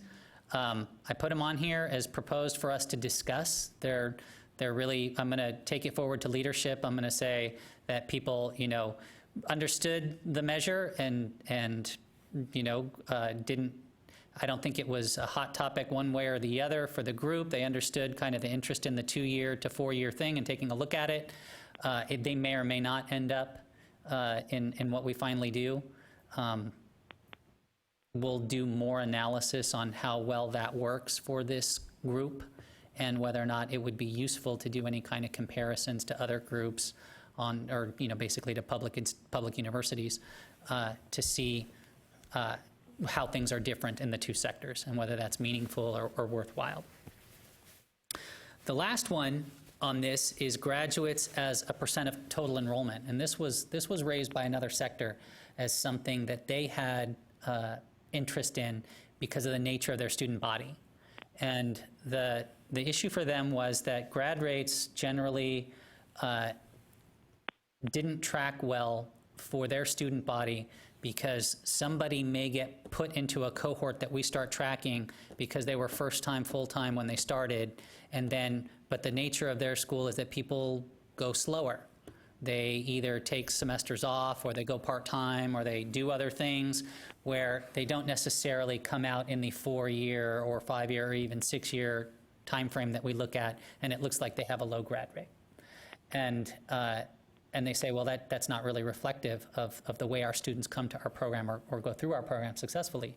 And so they suggested that there be another way of looking at that, which is and this just takes enrollment of a particular year and then how many people were actually graduating that year, right? So you may have, I'll make up another number. At your institution, you may have 5,000 students enrolled. Right? And that may be across all years. It's just the total number of enrollment. And then in that year, you may have 20% people may graduate, right? Then you get a sense for an idea of how many people are moving through this pipeline. And it may be, so for people who had the issue of, we don't necessarily, people are doing part-time, they fall out, they may graduate in 7 years, they may graduate in 8 years, whatever it is, beyond the 6-year window that you're looking at, and our grad rates don't reflect what's really going on. They liked this kind of concept, and they liked it being done kind of like on an FTE basis to work out the issue with the part-timer thing on how many people are coming through, to show that we are moving people through, that people are graduating, that a certain percentage of our total enrollment is coming out. So I went ahead and put it on as a possibility for discussion to see how people felt about that kind of measure, whether it made sense, whether it was reflective, whether you thought it had value in looking at it. I have a question. Yes. Is that undergraduate only? Because some institutions are graduate only. Yeah, I believe that this would be undergraduate only, but it's, again, a new measure that has yet to be fully fleshed out, but it may makes make sense a to me. difference. Yeah, I would say, we could have a discussion of it both ways, but I would probably say that it would be undergraduates moving through. So that's a good question. We could do it, you know, I mean, if you're a graduate institution, we could do it that way. If we're doing grad rates on a graduate, like if you have if we're doing 4, 5, and 6 year grad rates, I'm assuming that's undergraduate things that we're following. So since this was something offered to help provide context to that when the institution didn't have the regular traditional pathway of somebody staying full-time for the 4 years and should be coming out in 4 years or even 6 years, this was helpful to that. So I would say this would be an undergraduate as well. This is another one that may not make it through the final cut. I think it's more valuable when you can do, you know, you do it for the people who suggested it and they did it on FTE model rather than just enrollment headcount. But it was something that I wanted to propose and talk about and see if you guys had any feelings one way or the other. Well, it seems to me it doesn't show much of anything except that you are graduating people and the percentage of those graduates. You know, I think some of the other measures that you've already put forth seem to be more indicative of the sort of information you're trying to get at, you know, the 2-year colleges and things like that. But I'm not sure it's that useful, frankly. Okay. Any others?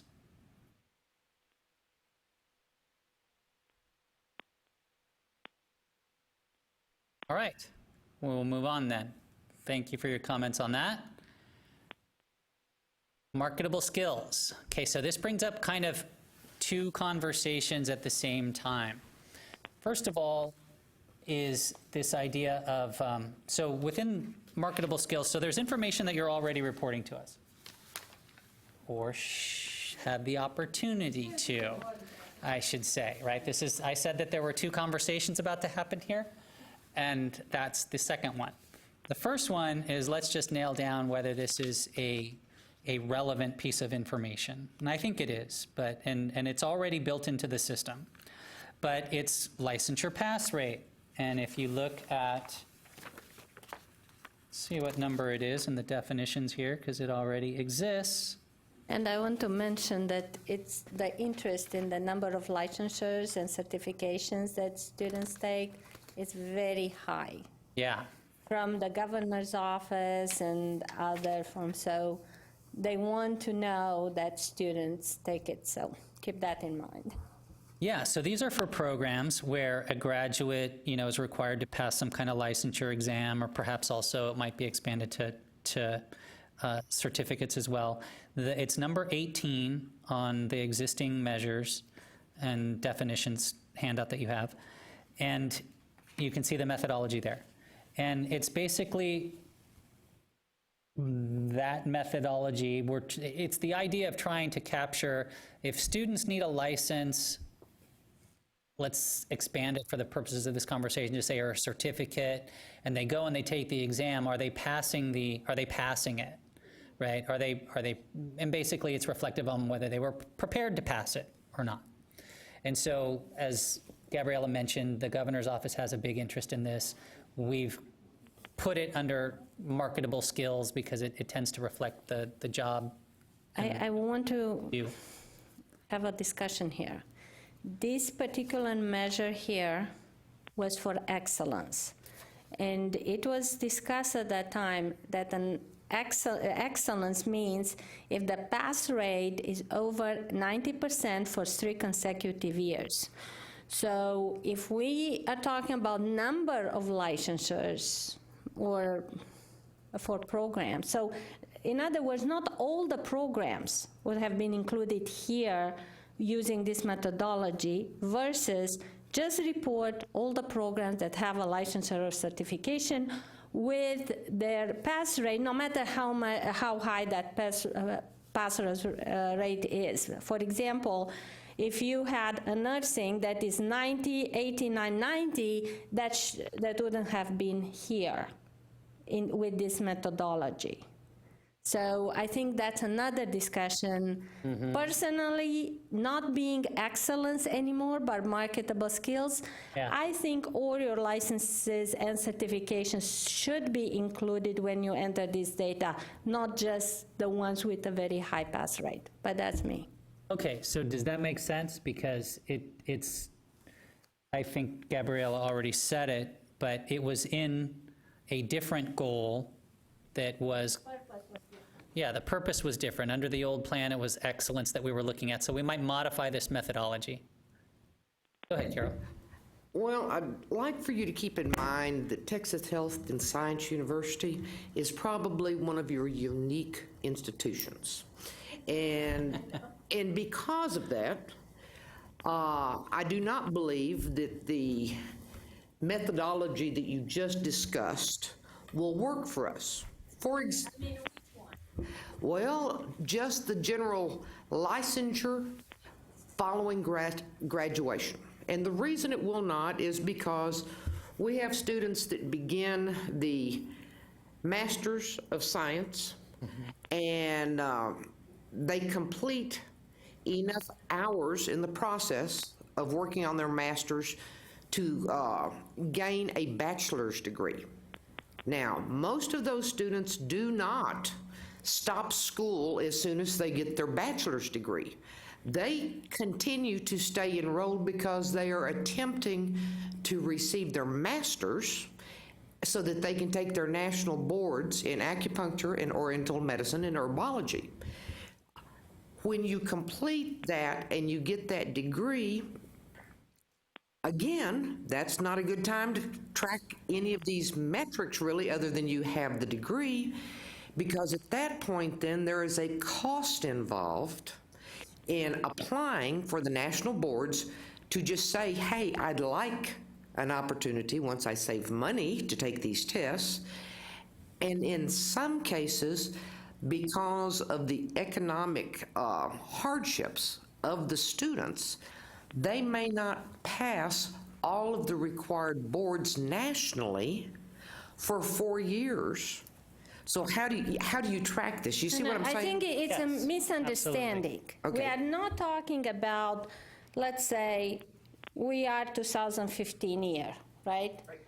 We are not talking about how many graduated in 2015 and how many of them passed the board. We are talking about 15 students sat for the board and 10 passed. We didn't ask you when they graduated. We asked you if they sat for that particular board during that year. So if they do it 4 years later, that's fine. Okay, because according to this special program and different state, 50 states in the US, about many majority state only pass one module, you can have a license. Or 2 modules, you have a license. Texas have a high standard. You need to pass 4 modules, have a Texas state license. But most old school, 80% students, they come from outer states. If they come from outer state after they graduate, they back to their own state. Okay, they back to their own state, only 1 module, they can get their state license. Some New York or some state, 2 modules. So how we report this? Because even like Oklahoma State, they don't need a license, they need a degree. If you graduate from acupuncture school, you'll be okay. Even Louisiana, they don't need a license. So even we say for 1 module, most of those people, they can be majority state, only 1 module, you can have a license. How about how we report this figure? For what we do for others, okay? Let's say it's medical assistant certification. Oh, no, please, don't use medical assistant. Well, I try Come to... on, acupuncturists go to school long enough. No, I was We can be asking- compared and should be compared with MDs and chiropractors. Oh, license issued by the medical board. For licensing issues, I'm telling you. That's what I'm saying. Please, don't compare me to a medical No, assistant my point because of was education. that medical assistants sometimes in one state, based on her example, some states requires it or not, okay? So they may take it or not.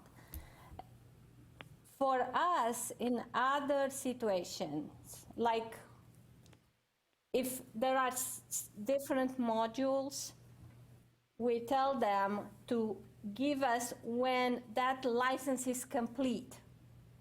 So I'm sorry about the example, but GED, okay, which is even lower than what you were talking about. But GED means 6 exams. The fact that they passed 3 doesn't mean they got it. So we are not interested in people who got, only when they finished everything, they have that paper in their hand and they can practice.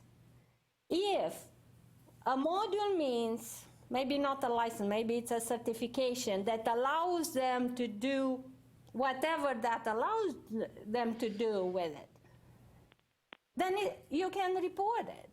But if it's just a step, like doctors, right? They take step 1. Well, good for them, but they cannot practice with step 1 only. So probably the school likes to know that, but for us is, do they get the final steps, step 3, and that's when they can practice. Yeah, but not. If it's intermediate that allows them to do whatever, maybe limited, but it counts for something in their profession, then yes, you can. But I think that is for medical doctor. We are licensed acupuncturist. I think that not suitable, this kind of figure not suitable for this type of school. Because acupuncturist, they need to go to national exam. Yes. National exam, the highest one, they have 4 modules. Texas, we have a highest one. In United States, only about 3 or 4 states, they need 4 modules. Most states, only 1 module. You can be a licensed acupuncture, 2 modules or 3 modules, So if we are going to report for the licensure pass rate, so I think it's not suitable, at least for all school. I think in the end, it's up to you to Let me ask a couple of questions. Perhaps 'cause- I could add one other piece of information that could be equally confusing. Sure. Pile it on. The opposite extreme of what Lisa was just talking about the 4 modules, Yeah. is the fact that I can graduate here in Texas.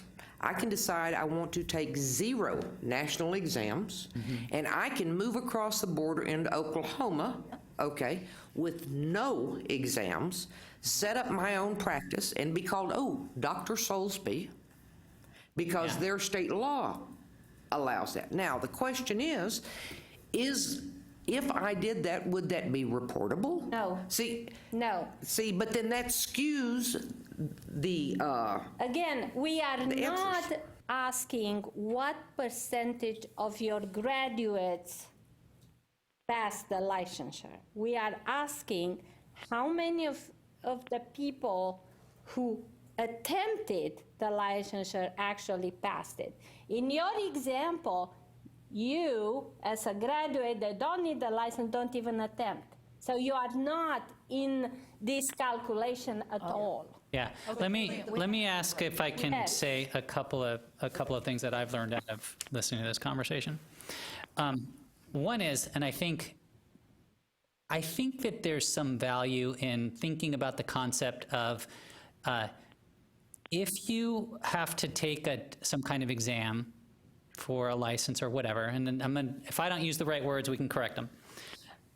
Were you prepared or weren't? How well prepared were you for the exam, and whether that's reflective in whether you pass? Now, how do we get something like that, right? So, I don't know that we've thought through every iteration. First of all, this is something this is going to kind of dive into the second conversation that we were going to have. That's you all report to us, right? You all determine what the pass rate is, and you report it to us, and then we show it, right? So if you tell us it's a 97% pass rate, then it's a 97% pass rate, and that's what goes up on the website. So how do we capture, so what I thought was interesting was when Lisa was talking about, well, you could take this exam and you might pass for different states at different levels, right? Like you'd only had to pass one, if I understood it right, it was you could take one national exam and then state, Oklahoma, well, Oklahoma maybe doesn't require anything. Louisiana or whatever, I don't know who it was that was used, don't require anything. Somebody required only one, I don't know who it was. but Texas apparently requires that you pass 4 of the modules, right? So it's kind of a different way of, in each state, of seeing whether or not, considering whether somebody passed or didn't. So potentially, you could solve that issue by saying, well, if they at least passed in one state, any state, that's a pass, right? You can do that. So it doesn't matter what state it was, they passed somewhere. Now, I don't know that that's the answer, but that's one possible answer. Then, so the issue that I would like to hear about is that, like, there seems to be inherent value to me in the concept of saying, I go to your school, the end goal is to get a license to do something. And if I need to take that license, and I think Gabriella was right in pointing out that we only want to look at people who attempted something. If you didn't have to attempt it, then we don't have to look at whether or not you were well prepared at it. We've got no way of assessing whether you were well prepared for something if you didn't take it or attempt it. So if you're in the bucket of people, and you'd be knowing this about your own students and reporting it to us to the extent that you were able, then if you had to attempt something and you attempted it, then what were the results, right? Did you pass or didn't you? And we could define passing as passing in any state in the union if it's a national exam, or meeting the requirements to practice in any state in the union if it's a national exam, or whatever the thing may be. But the general overall concept about, and this is a question more than a statement, doesn't it make sense in an overall idea is to say that if you go through a program and the goal is to take this exam and get this license and do this work, that if you attempt to take it, there's some meaningful data about whether or not you were prepared and you got a good preparation and you take the thing. And if I were a consumer of wanting to go to your institution and I saw that okay, people go and this many people who attempt the license or to get licensed actually do get a license, that would tell me something. Right? And so I think overall that concept has value. And then the question is, how do we get the right methodology so that we can report something that's meaningful to people without skewing it left and right because of all these different issues? You might have an angle there, but I would suggest that I find a problem with what you just said, okay, is that a passing of a test of one module, for example, and I live in the state of Texas, if I can't pass all 4 and I can't meet the minimum requirements for licensure in Texas, then my skills that I have obtained going through school does not make me marketable. Because they are tied together, And so I would suggest that you might want to further refine those, okay, because as Dr. Tsai indicated a while ago in our side conference, is the fact that there is such a thing as a passing rate, isn't that the way you phrased it, that the school receives from the test body. Now, I don't know how clear that is, but I would suggest to you that when you look at your contextual measures, that if marketable means an economic marketability where I can suddenly start making money, okay, that really the path we're going down with this right here in this unique training is not going to get me there. Let me ask you something. Your agency that administers this test and awards the license gives you the exact information about how many modules, how many whatever. Is it detailed enough for you to know? I mean, is that, let's say Johnny took module 2 and pass it and does that, you will have to make the decision, do we report Johnny, because probably he had also model 1, and as far as we know, he's in Arkansas, that 2 models makes him marketable. Or you just get a pass rate? Because it depends on the agency. There are agencies who just say 51% passed and that's all you know. No, you know nothing about it. So how is your agency? I was thinking, you were saying the passing rate is those who try the exam, sit for the exam, how many people pass. Let's say we have 50 graduates, only 10 people try the exam. Right. All of them passed, so that's 100%. Yes. So it's marketable, but how about the other 40 people? So you don't look at those 40 This who is- didn't take the exam, huh? This is a success based on a standardized test. Like nursing.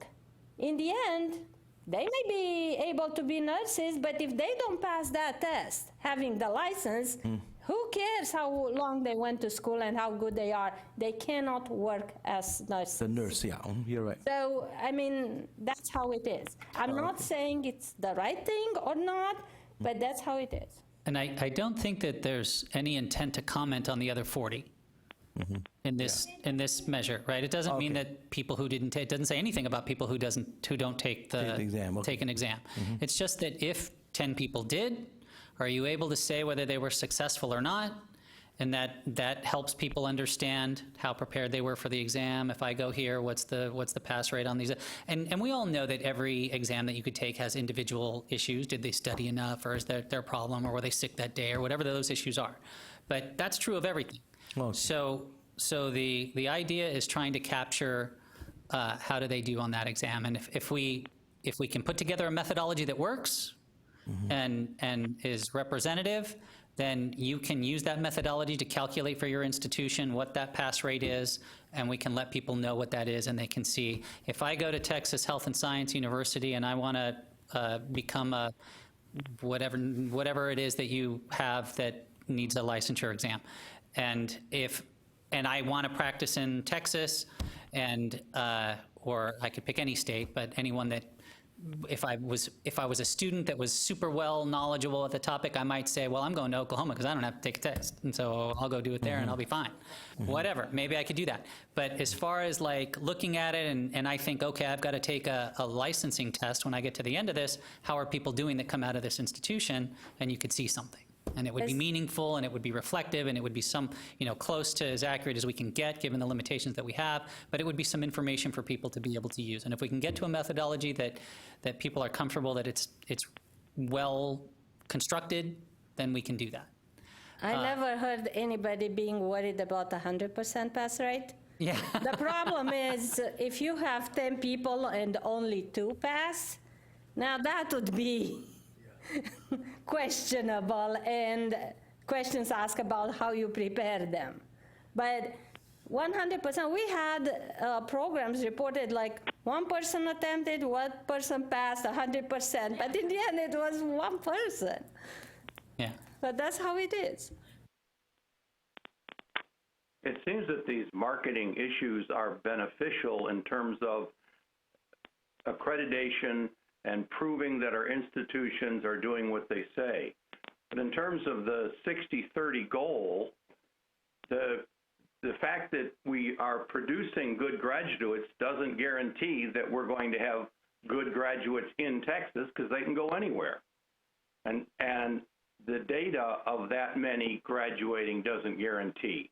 So if that's your actual overarching goal, you have to have some means of measuring the workforce other than input given from the colleges and universities. I think that's a reasonable comment. It's a reasonable comment, but how can we do that? Because we cannot ask everybody who moves in Texas how they're doing in terms of licensing. Well, the difficulty isn't to explain how. If that's your 15-year plan, then it falls upon you to figure out how you're going to get that data. We take any suggestion. If I move to New York, how they figure that out? The data you're collecting will not ultimately prove your goal. So there is a little give and take. Well, in terms of data, let me say one thing.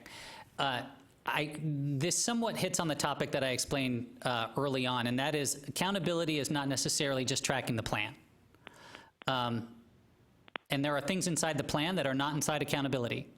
So accountability is a broader concept that's measuring what's going on in higher ed, and you know, as the name suggests, accountable for certain items. And so I don't want to give the impression that everything has to feed into that I have to be able to draw a line between anything that I put in accountability and exactly how it's influencing the plan. It is a broader concept. While it's aligned with the plan, while a lot of it feeds into the plan, while a lot of it goes towards the number of completions, a lot of it goes towards the total attainment in Texas, a lot of it goes towards how much student debt, it's not that I can't include any kind of measure in accountability that's not directly feeding into one of these plan concepts. It's accountability in a broader sense than that. There are things that are outside the plan, and how institutions are doing with regard to the students that go through their program and whether they're able to pass licensure rates that are required for what they're preparing a student for, I think is fair game to discuss and present without it having to tie specifically to the plan. And in terms of tracking the students and not necessarily remaining in Texas, I agree with that. On the other hand, we are a very big state. And for at least the last 10 years, we find people working or continuing school in Texas of about 80-something% of people graduating or being enrolled in our schools of any type of school, public or non-public. So basically, almost, I mean, the majority of people going through our education system remain here. So yeah, so that helps too. But all comments are appreciated. That was a good comment nonetheless. I think we should take it into account, and we'll have it noted and considered. So I'm glad we finally hit one with a lively topic of discussion, especially for people who had taken the time to come all the way down here, and that's good. If we don't have any last final comments, we'll go ahead and move on to the next one. Bill, just one thing, you said there was two parts. Can you cover the reporting part? Okay. Which you may not have realized you thanks, Cliff. had the option to do. That is right. So given that we had a lively discussion about this, it brings up another interesting point. We don't have much data on this. Yeah, we have very little data on this because, as I mentioned earlier, this is something that institutions report directly, and we don't collect it on the CBM 01 or the CBM 009, and we don't get it from iPads. This is a special little thing of which I think there are only 2 data elements, if I've got that right, and Diane can correct me if I'm wrong. Well, she was just looking at it, I thought, so. But I think there are 2, one of which I think we're going to eliminate. So one of them, you can look at item number 17, which is professional affiliations. I think we may eliminate that one. You can see in your measures and definitions page that there is 17 and 18, and both of them say source is institutions. So when the data is source from the institutions, yeah, we're looking at the document right now that is measures and definitions. It has participation -- key measures on the front page at the top. And we're looking at items number 17 and 18, and we just discussed 18 at length here for a while. And part 2 of this discussion is to talk about how we get that data, and I'm going to loop in, when we talk about how we get the data, I'm looping in number 17 as well, which is about professional affiliations. Because we get these 2 items of data in a special way. And you can see that it says source : institutions for both of these. And when it says that, what it means is that you enter that data directly to us through the accountability system. There is an actual time period during the year through which there is a login available to every institution that they can log in and put information for these 2 data elements into the system. What we noticed when we started doing this work and when we started kind of looking over all this information and updating things and less stuff like that is that hadn't been being done very much. So we didn't have a whole lot of data for this particular element, whatever the methodology was. And so I wanted to find out how many people were participating in this meeting that knew anything about that. Do people know that on an annual basis, there is a time period, November-ish, that the system is opened for institutions to log in and enter certain data elements, depending on what sector you come from? And there were a couple in here, and when you want to know which ones they are, you can look on these measures and definitions, and when it says sources institutions, that's your key. So number one, you can just show me by a raise of hands. Did anybody know what I was just talking about? Did they know that that possibility was there? Would it be even in your purview to know that? Like maybe there's somebody else at your institution that knows that or is responsible for it. You may not. But people know that that's out there? You do? Okay. Okay, great. So we got one who participates. Anybody on the line want to make a comment about knowing that there's an institutional login that you all have access to enter these data points or these data elements directly into the system? I feel like I have to make a comment, really. I'm looking at Tulane. We are just interested in licensure regarding Texas students with the programs you have approved to offer in Texas. So for those institutions, that's what we are looking at. Yeah, I can already gather that one area of work that needs to be done is in this transition into the new plan, into what licensure is meaning under this situation, that we really have to look at the methodology and get the methodology clearly explained and also communicated. So we'll work on that for sure. Then, Hi, sorry, I didn't mean to interrupt you, but just before we leave the licensure point, this is Bridget Lovett with Phoenix again. You do have some institutions in this bucket who were required to report this type of information under program integrity rules with the department. So not all schools are required to do that, but there is a process that they have for schools that where you have to you have to disclose whether or not a certain program prepares students for licensure. So you may want to take a look at that, because again, this would be something where if there was another methodology for doing it in Texas, that would be different ways we have to calculate it. when you said the Department of Ed, Yes, sorry. that's okay. And they have a methodology for you to report whether or not a program requires a license, or also the result of students attempting to take that license? Well, Or it's that not test. the results per se, but I think it's more back to the philosophical idea that you have to tell a student whether or not a particular program prepares them for licensure in their state. Okay. It's a pretty hot topic, and so you have to be able to look at your program and be able to say whether or not it prepares for licensure. And then again, going back to the pass rate, if you say that it does, then you have to have some kind of some kind of evidence that it actually does. Yeah. So, Does it tell you what evidence you need, or do you know what you guys are providing to?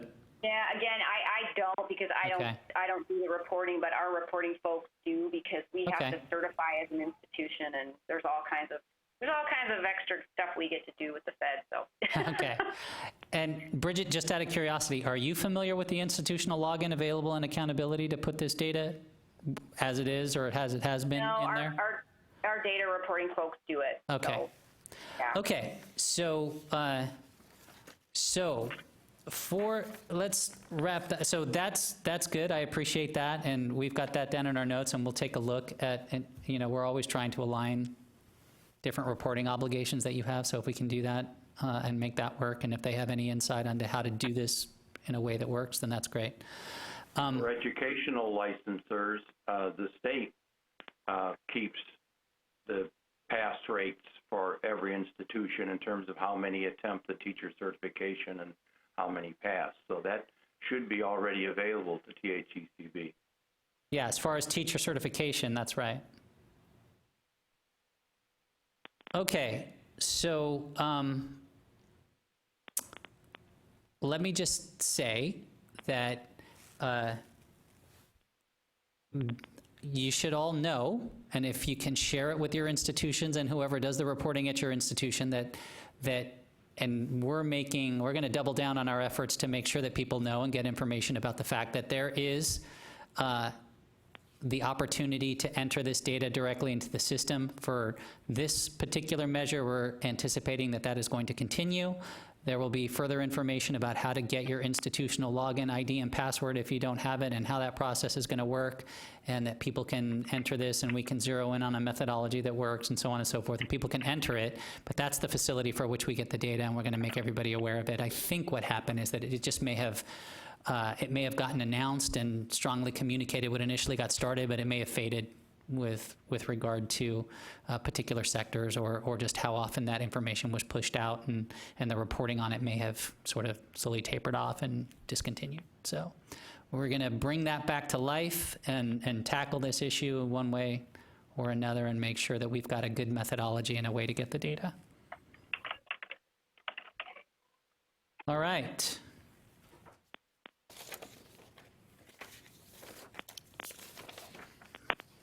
By the way, let me just say, and this is sort of impromptu, so she's not expecting it, but if you have further comment on this topic and you're not done giving in feedback, or you get home and you think of feedback on your multiple-hour drive home from wherever you came, or when you get off the phone, Gabriella Borkelman's email is in the front of this presentation. You can share more information with her, and she will, I'm sure, be glad to carry on a conversation with you that helps us get this where we need it to be. Well, just a last comment, because our discussion was mostly about the healthcare that you represent here.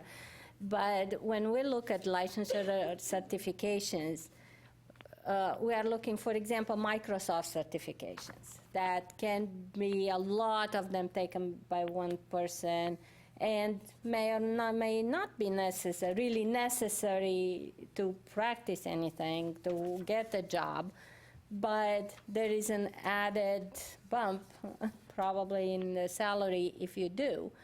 So we are referring to a wide range of certifications and licensures. So depending on what programs you offer. All right. Okay, thank you all for that. And let's go on to this one, which I think I'll be surprised if this gets lively conversation. We aren't proposing any contextual measures for student debt, primarily because we don't have debt information from your institutions. So we will...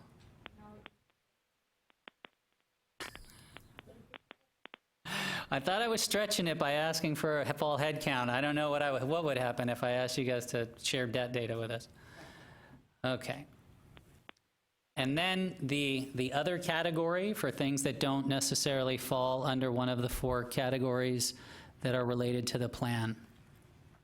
Again, this is the to be named category if all these measures, the 3 measures that we've talked about, any of them survive. So I don't think that these are particularly controversial, but I wanted to open it up for comment. So the first one is student-faculty ratio. That one, you look in your measures and definitions, I'm pretty sure we get from iPads as well.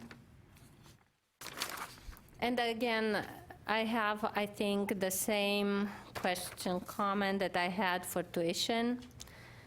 So at this point, I don't know how many schools will have that offer online or whatever.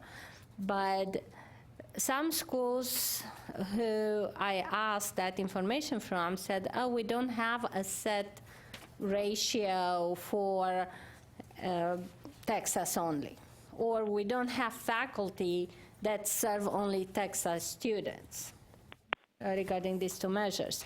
So I don't know, if I go in iPads and find a student-faculty ratio for a school that is not separated for Texas, maybe that ratio applies to Texas also?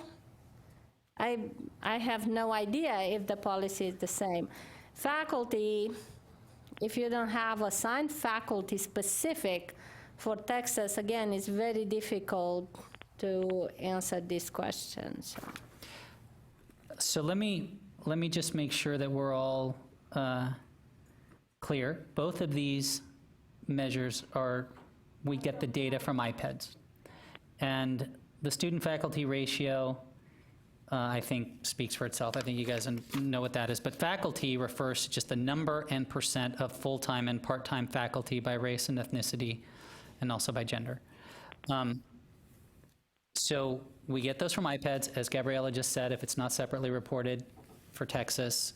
I guess her question was, should we think of what's reported there as applicable to Texas?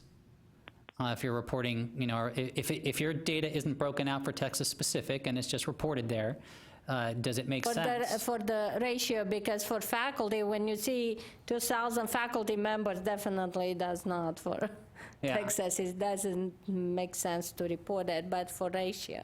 Yeah.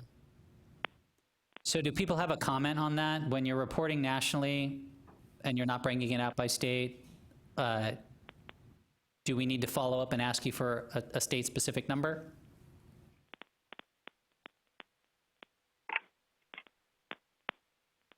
Okay. Hi, this is Bridget again. Our data does cover all of Texas.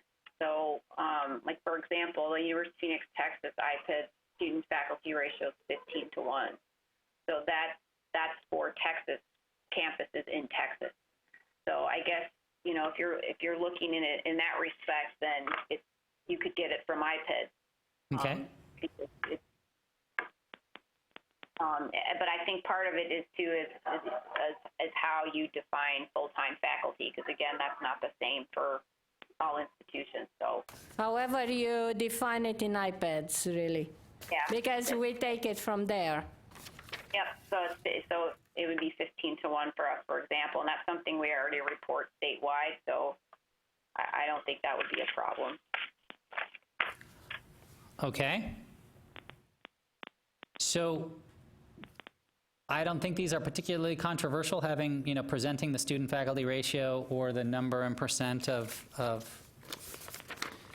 going to read this definition again. And faculty, that's just stands for the number and percent of full-time and part-time faculty by certain breakouts.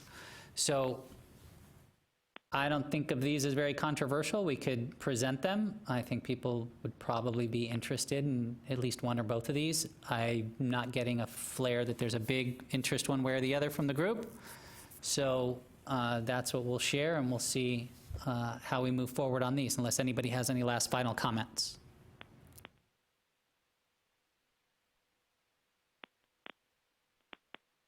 Okay.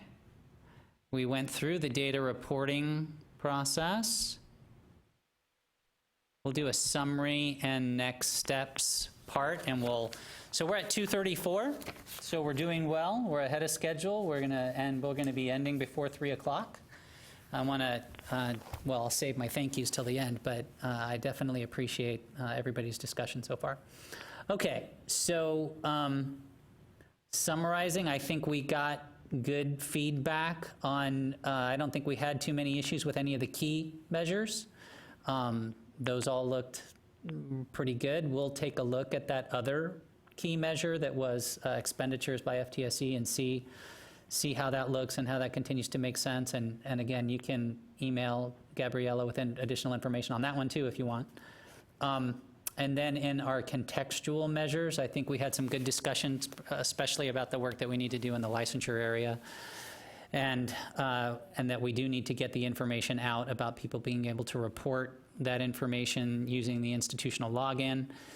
We're going to gather up these comments, and we're going to, have leadership meetings. I don't have it off the top of my head on when we're going to have these meetings and this information back out, but we have scheduled meetings with leadership, and our goal is to get these measures reviewed and approved within the next 30 to 45 days, something like that. I say that is our goal. So I don't get to personally make all those decisions, so I can't promise for what everybody can and can't do, but that's going to be our goal. because obviously we have to get this system up and prepared. So our next steps will be that we're going to follow through with leadership, get these things finalized, and then there'll be information that will be publicized on what our measures are going to be, you know, when further information about when the system is going to be up, and follow-up information for how to report those things into the institutional login, follow-up, any kind of other follow-ups that we said we'd do with regard to potentially trying to figure out how to get some fall headcount that's in alignment with other sectors, that kind of thing. So with all that, does anybody have any questions on where we're going from here? Okay, that's good.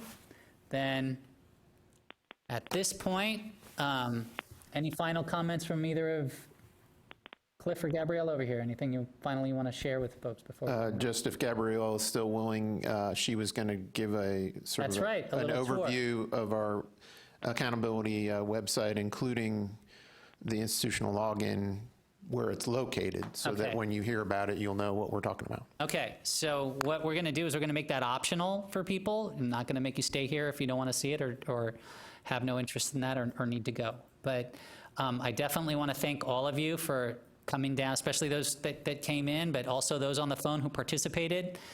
We definitely appreciate all the comments, all the participation. We wanted to have an opportunity for feedback from the field. We wanted to gather these comments. We wanted to be part of the system. We want it to be a collaborative process. So I want to thank everybody for doing that and participating and continuing on, and email us if you have more to say. And you know, it's an ongoing dialogue. Your comments are always welcome. So thank you all. At this point, we'll sort of officially end the meeting. And anybody who wants to either stay on the line or stay here and watch, Gabriella will show you what the current accountability system looks like, so you know that what we're building on, and the online resumes and other reports and things like that. She's going to do a little tour of some of our data. When I mentioned earlier that you can find the copy of the 60 by 30 plan on the website, well, there it is right there, that big icon. If you click on that, that'll open up a PDF and you can read the entire plan. But she's gonna show you what accountability currently looks like. Yeah, it's always dangerous to guarantee something on our website these days. But she's gonna show you what current accountability looks like, so you can see kind of the interface that we're gonna be improving on, but you can see what data's there, the measures that we went through that are already out there. You can see, she can pull up one of your schools and we can see what data that we have for your schools. She can show you where that institutional login is so that you can see. Why don't we go into accountability so that you can, unless the system is giving us problems. No. So go to accountability if you would, and just, I want to see that we can get there. Resources, that's how you get there. Yeah. And You can take them on a backwards tour. This is the site that has all our data. Yeah. Basically. So click on accountability. Okay, so this is what accountability looks like now. And you can see it says closing the gaps. You can see the first 4 items, participation, success, excellence, and research, were all goals in the old plan. Some additional things came across, like institutional efficiency and effectiveness, and patient care and success points got added later. You can see how there's sector breakouts and things like that. She's going to take you through and show you how all this looks nowadays. This is what we're going to be redesigning and come out with a new interface to make things a little bit easier. But I'm going to turn it over to Gabriella and let her give you a walkthrough, and she can show you more of our data that we have available, and you can ask her questions, and whatever you guys are interested in, we can cover for you. So your group is the 4-year institutions not Texas public. That includes all the institutions at this point, all online institutions, or the ones with a presence in Texas, and also out-of-state public institutions that offer programs here. As Bill said, they are organized based on the closing the gaps areas. So just clicking on different areas will take you to the measure specific for those. So let's say, Texas Health and Science. are they under Texas Health and Science? Yeah.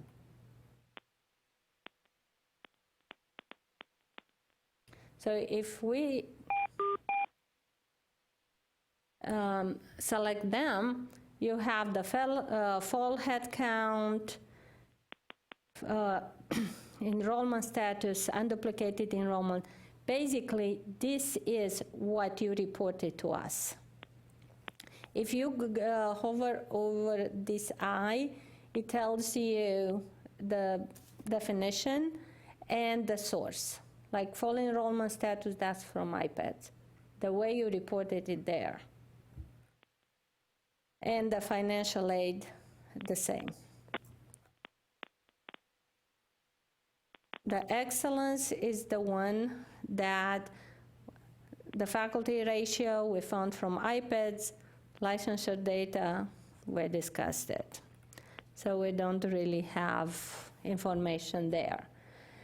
Part of what I ask from you, if I don't find it in iPads, because it's not separated, are tuition and fees, but also a lot of expenses and revenues.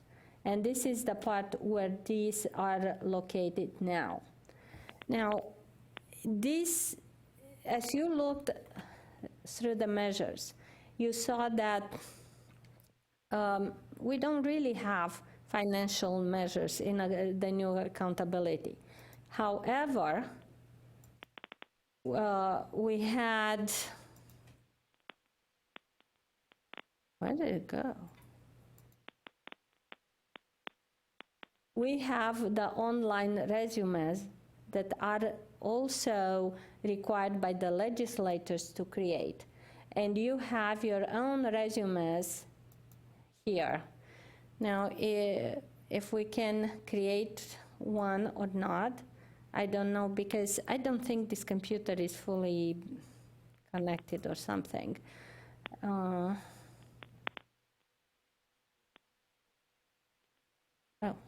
I couldn't see it.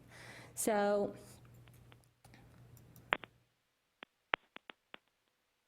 I don't think we can generate anything. But there are elements in the resume, and if it's generated on the spot, so I don't have anything, I cannot show you anything, but they have a lot of information about financials, like expenditures, revenues, expenditures in terms of student support, instruction, revenues from this and that. And we cannot disregard those because they are clearly stated in the law. The online resume weren't like, oh, create a resume and whatever. All the elements there were very specific, and also was mandated to compare the groups. I don't know how many of you remember that we separated all of your schools in different groups, and every school is in a group. That's what you are compared with, not with all of the schools. So only with schools like you. Maybe it's time to revisit that also. I don't know, it wasn't the purpose of this meeting. But if you receive from me questions about financials, it may be not because they are in accountability or they have been in accountability, but because they are required for the online resume.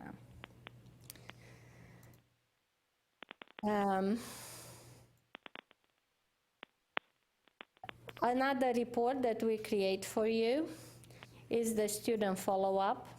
I don't know how many of you know it. Here is the exit cohort report.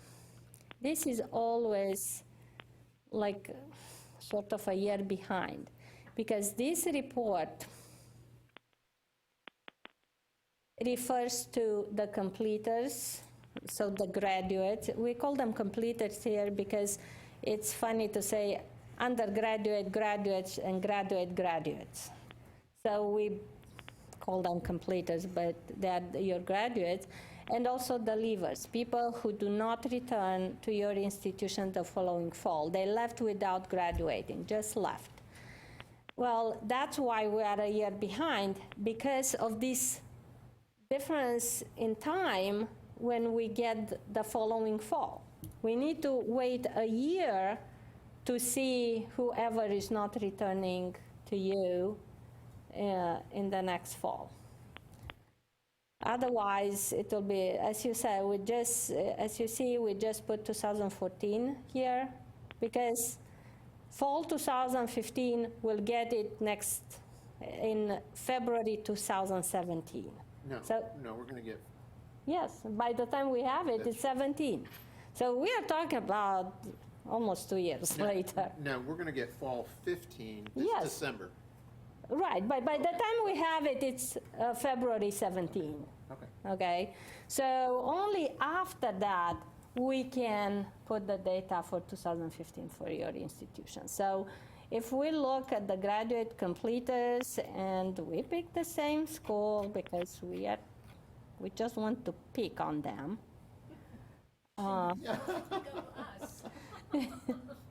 And hope that. So what this report is showing is how many of, in this case, the graduates of the graduate program were located working in Texas. We found how many of them we found working and enrolled in other institution, or we don't locate them at all. And the same information for the leavers, the ones who left their institutions without graduating, and their quarterly earnings that we found as being reported by the unemployment insurance records. That's for the state of Texas only. Now, for this particular program, so it's by gender, by ethnicity, what industry they worked on. Now, it's interesting, the number one industry here that can be found, but this is the industry that was reported by their employer during that period of time. So it's not us. And I think you are not, you have only one major. Otherwise, all the majors that are reported are here for both graduates and non-graduates. So this is a place where you can look for the employment rate during that quarter and the wage. I know you have to report on gainful employment. The public institutions, that's what they use. And the reason is accepted this fourth quarter is because the regulation says the official definition of your state. And this is our official definition in Texas, the employment and wages in the fourth quarter of the year, at least for now. So we hope that you can use, I know the public institutions are using that report for their accreditation, for SACs, for nursing, for whatever body of licensing they need that information. So we are doing it for you too. I don't know how much is used. Before you get accountability homepage, Yeah, this, click on the institutional login, show them where that. and this is the institutional login where you are supposed to go in and put the information yourself. So tell them they first have to request, they have to request a action. Well, based on, you tell them because it's your new system. So this is the piece that we, by oversight, neglected to inform you and any new institutions that this was even a possibility. So we will be sending a separate memo, probably November, December, that will give you a little more information about this, how to log in, how to request a password. It's just to get into the accountability system only.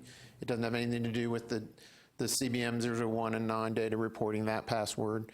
The one thing I'm not sure about, Bill, is do you know if the new, one other piece that Is some of the- this, okay, hold on. Diane is the one who generates Okay, those so, passwords. so one other piece that the public institutions have been able to do, and I don't know if this applied to yours or not, was in addition to the data entry piece for licensure pass rate, there was also an element where you could enter comments about any of the measures. And I don't know if that is available to them or whether that will be available in the new system. It should is be. available. It will continue on, and it's available to anybody who logs in. Just to show you how some institutions are doing, I pick Houston because I know for sure they put, as you can see, in enrollment, they put a comment talking about that enrollment or what happened. So whatever you put in those comments is your text. We don't even check it for spelling. You misspell it, that's how it will be. So it's your comment. It was created for you to explain whatever you want to explain, to give additional information to legislatures, to students, to whoever is looking at. So that's what. And that piece is optional. Yeah, you don't have to. I think these are the only pieces that we do for you. The exit cohort report, the accountability system, and the online resume. And I'm sorry I cannot show you the resume to see that because of the requirements, everything is on a certain location on the page. Like you don't respond to the financial part, is a big empty space. They don't rearrange themselves. It's just this corner that is blank. Not a blank table, a blank, a big white thing.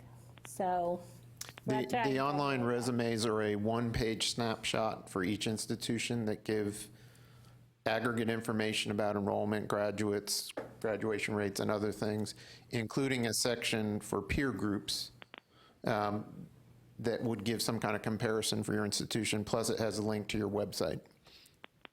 So one of the interesting things about that is that we have the accountability system, which is mandated by the governor, and we have online resumes, which is mandated by the legislature. So some of the information is similar, covers the same subjects, but just we have to do it because we have 2 instructions to do so.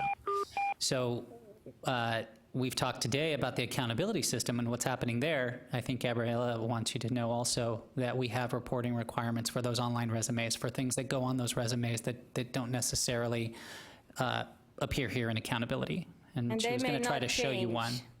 Yeah, and right now, that's not under our control to change. They were mandated by legislation. We have to keep reporting those. So if we need to follow up with you for information for those, she does that as well, so that you can see those. This is that home page that I was talking about when I talked about us redesigning things. This is kind of when I said that people call me and say, I don't know where to go, and I don't know what to find, and I don't know kind of how to get around. This is kind of where they start when they start feeling nervousness about how to use the system. And so once you get into it and use it and like kind of spend some time with it, you can start to figure out, well, things are, it can be really useful, but it takes a learning curve to figure out how to use this. And that's what we're going to try and help with in the new design. Make it nicer, make these, you can see that things are organized by goals in the old plan and then sectors underneath that. We're going to change that around a little bit so that it's kind of easier to move around. It's not going to be so text heavy and link heavy all over the place for people to get into. One of the things you can also see is the interactive access to data in the upper right-hand corner. And that was that's what I refer to as the self-service sort of data portal area. And it's broken up into various sectors, the same sectors that you see over on the links on the other side. Then you can go in and get self-service into whatever we have available there that you want to download and maybe do some analysis on your own. And you can download it into a spreadsheet and you can start working with it. And we're going to try to improve the usability and ease of access in this area as well. So you'll be able to see a new interface when you come for this higher ed accountability system. It's not going to be changing at this point the interface that you saw. You want to go back to the screen before accountability, the higher ed data page. One more. Yeah. That one. It's not going to be changing this page. That'll be another effort that happens after we tackle this Herculean task of redoing accountability and getting all that set up. But this page is kind of where you come. It's called our higher ed data page. It's where we have like almost all our reports and stuff that you would want from the, it's our data page for the agency. It's got all kinds of reports, accountability being one online application, but there being a whole bunch of others as well.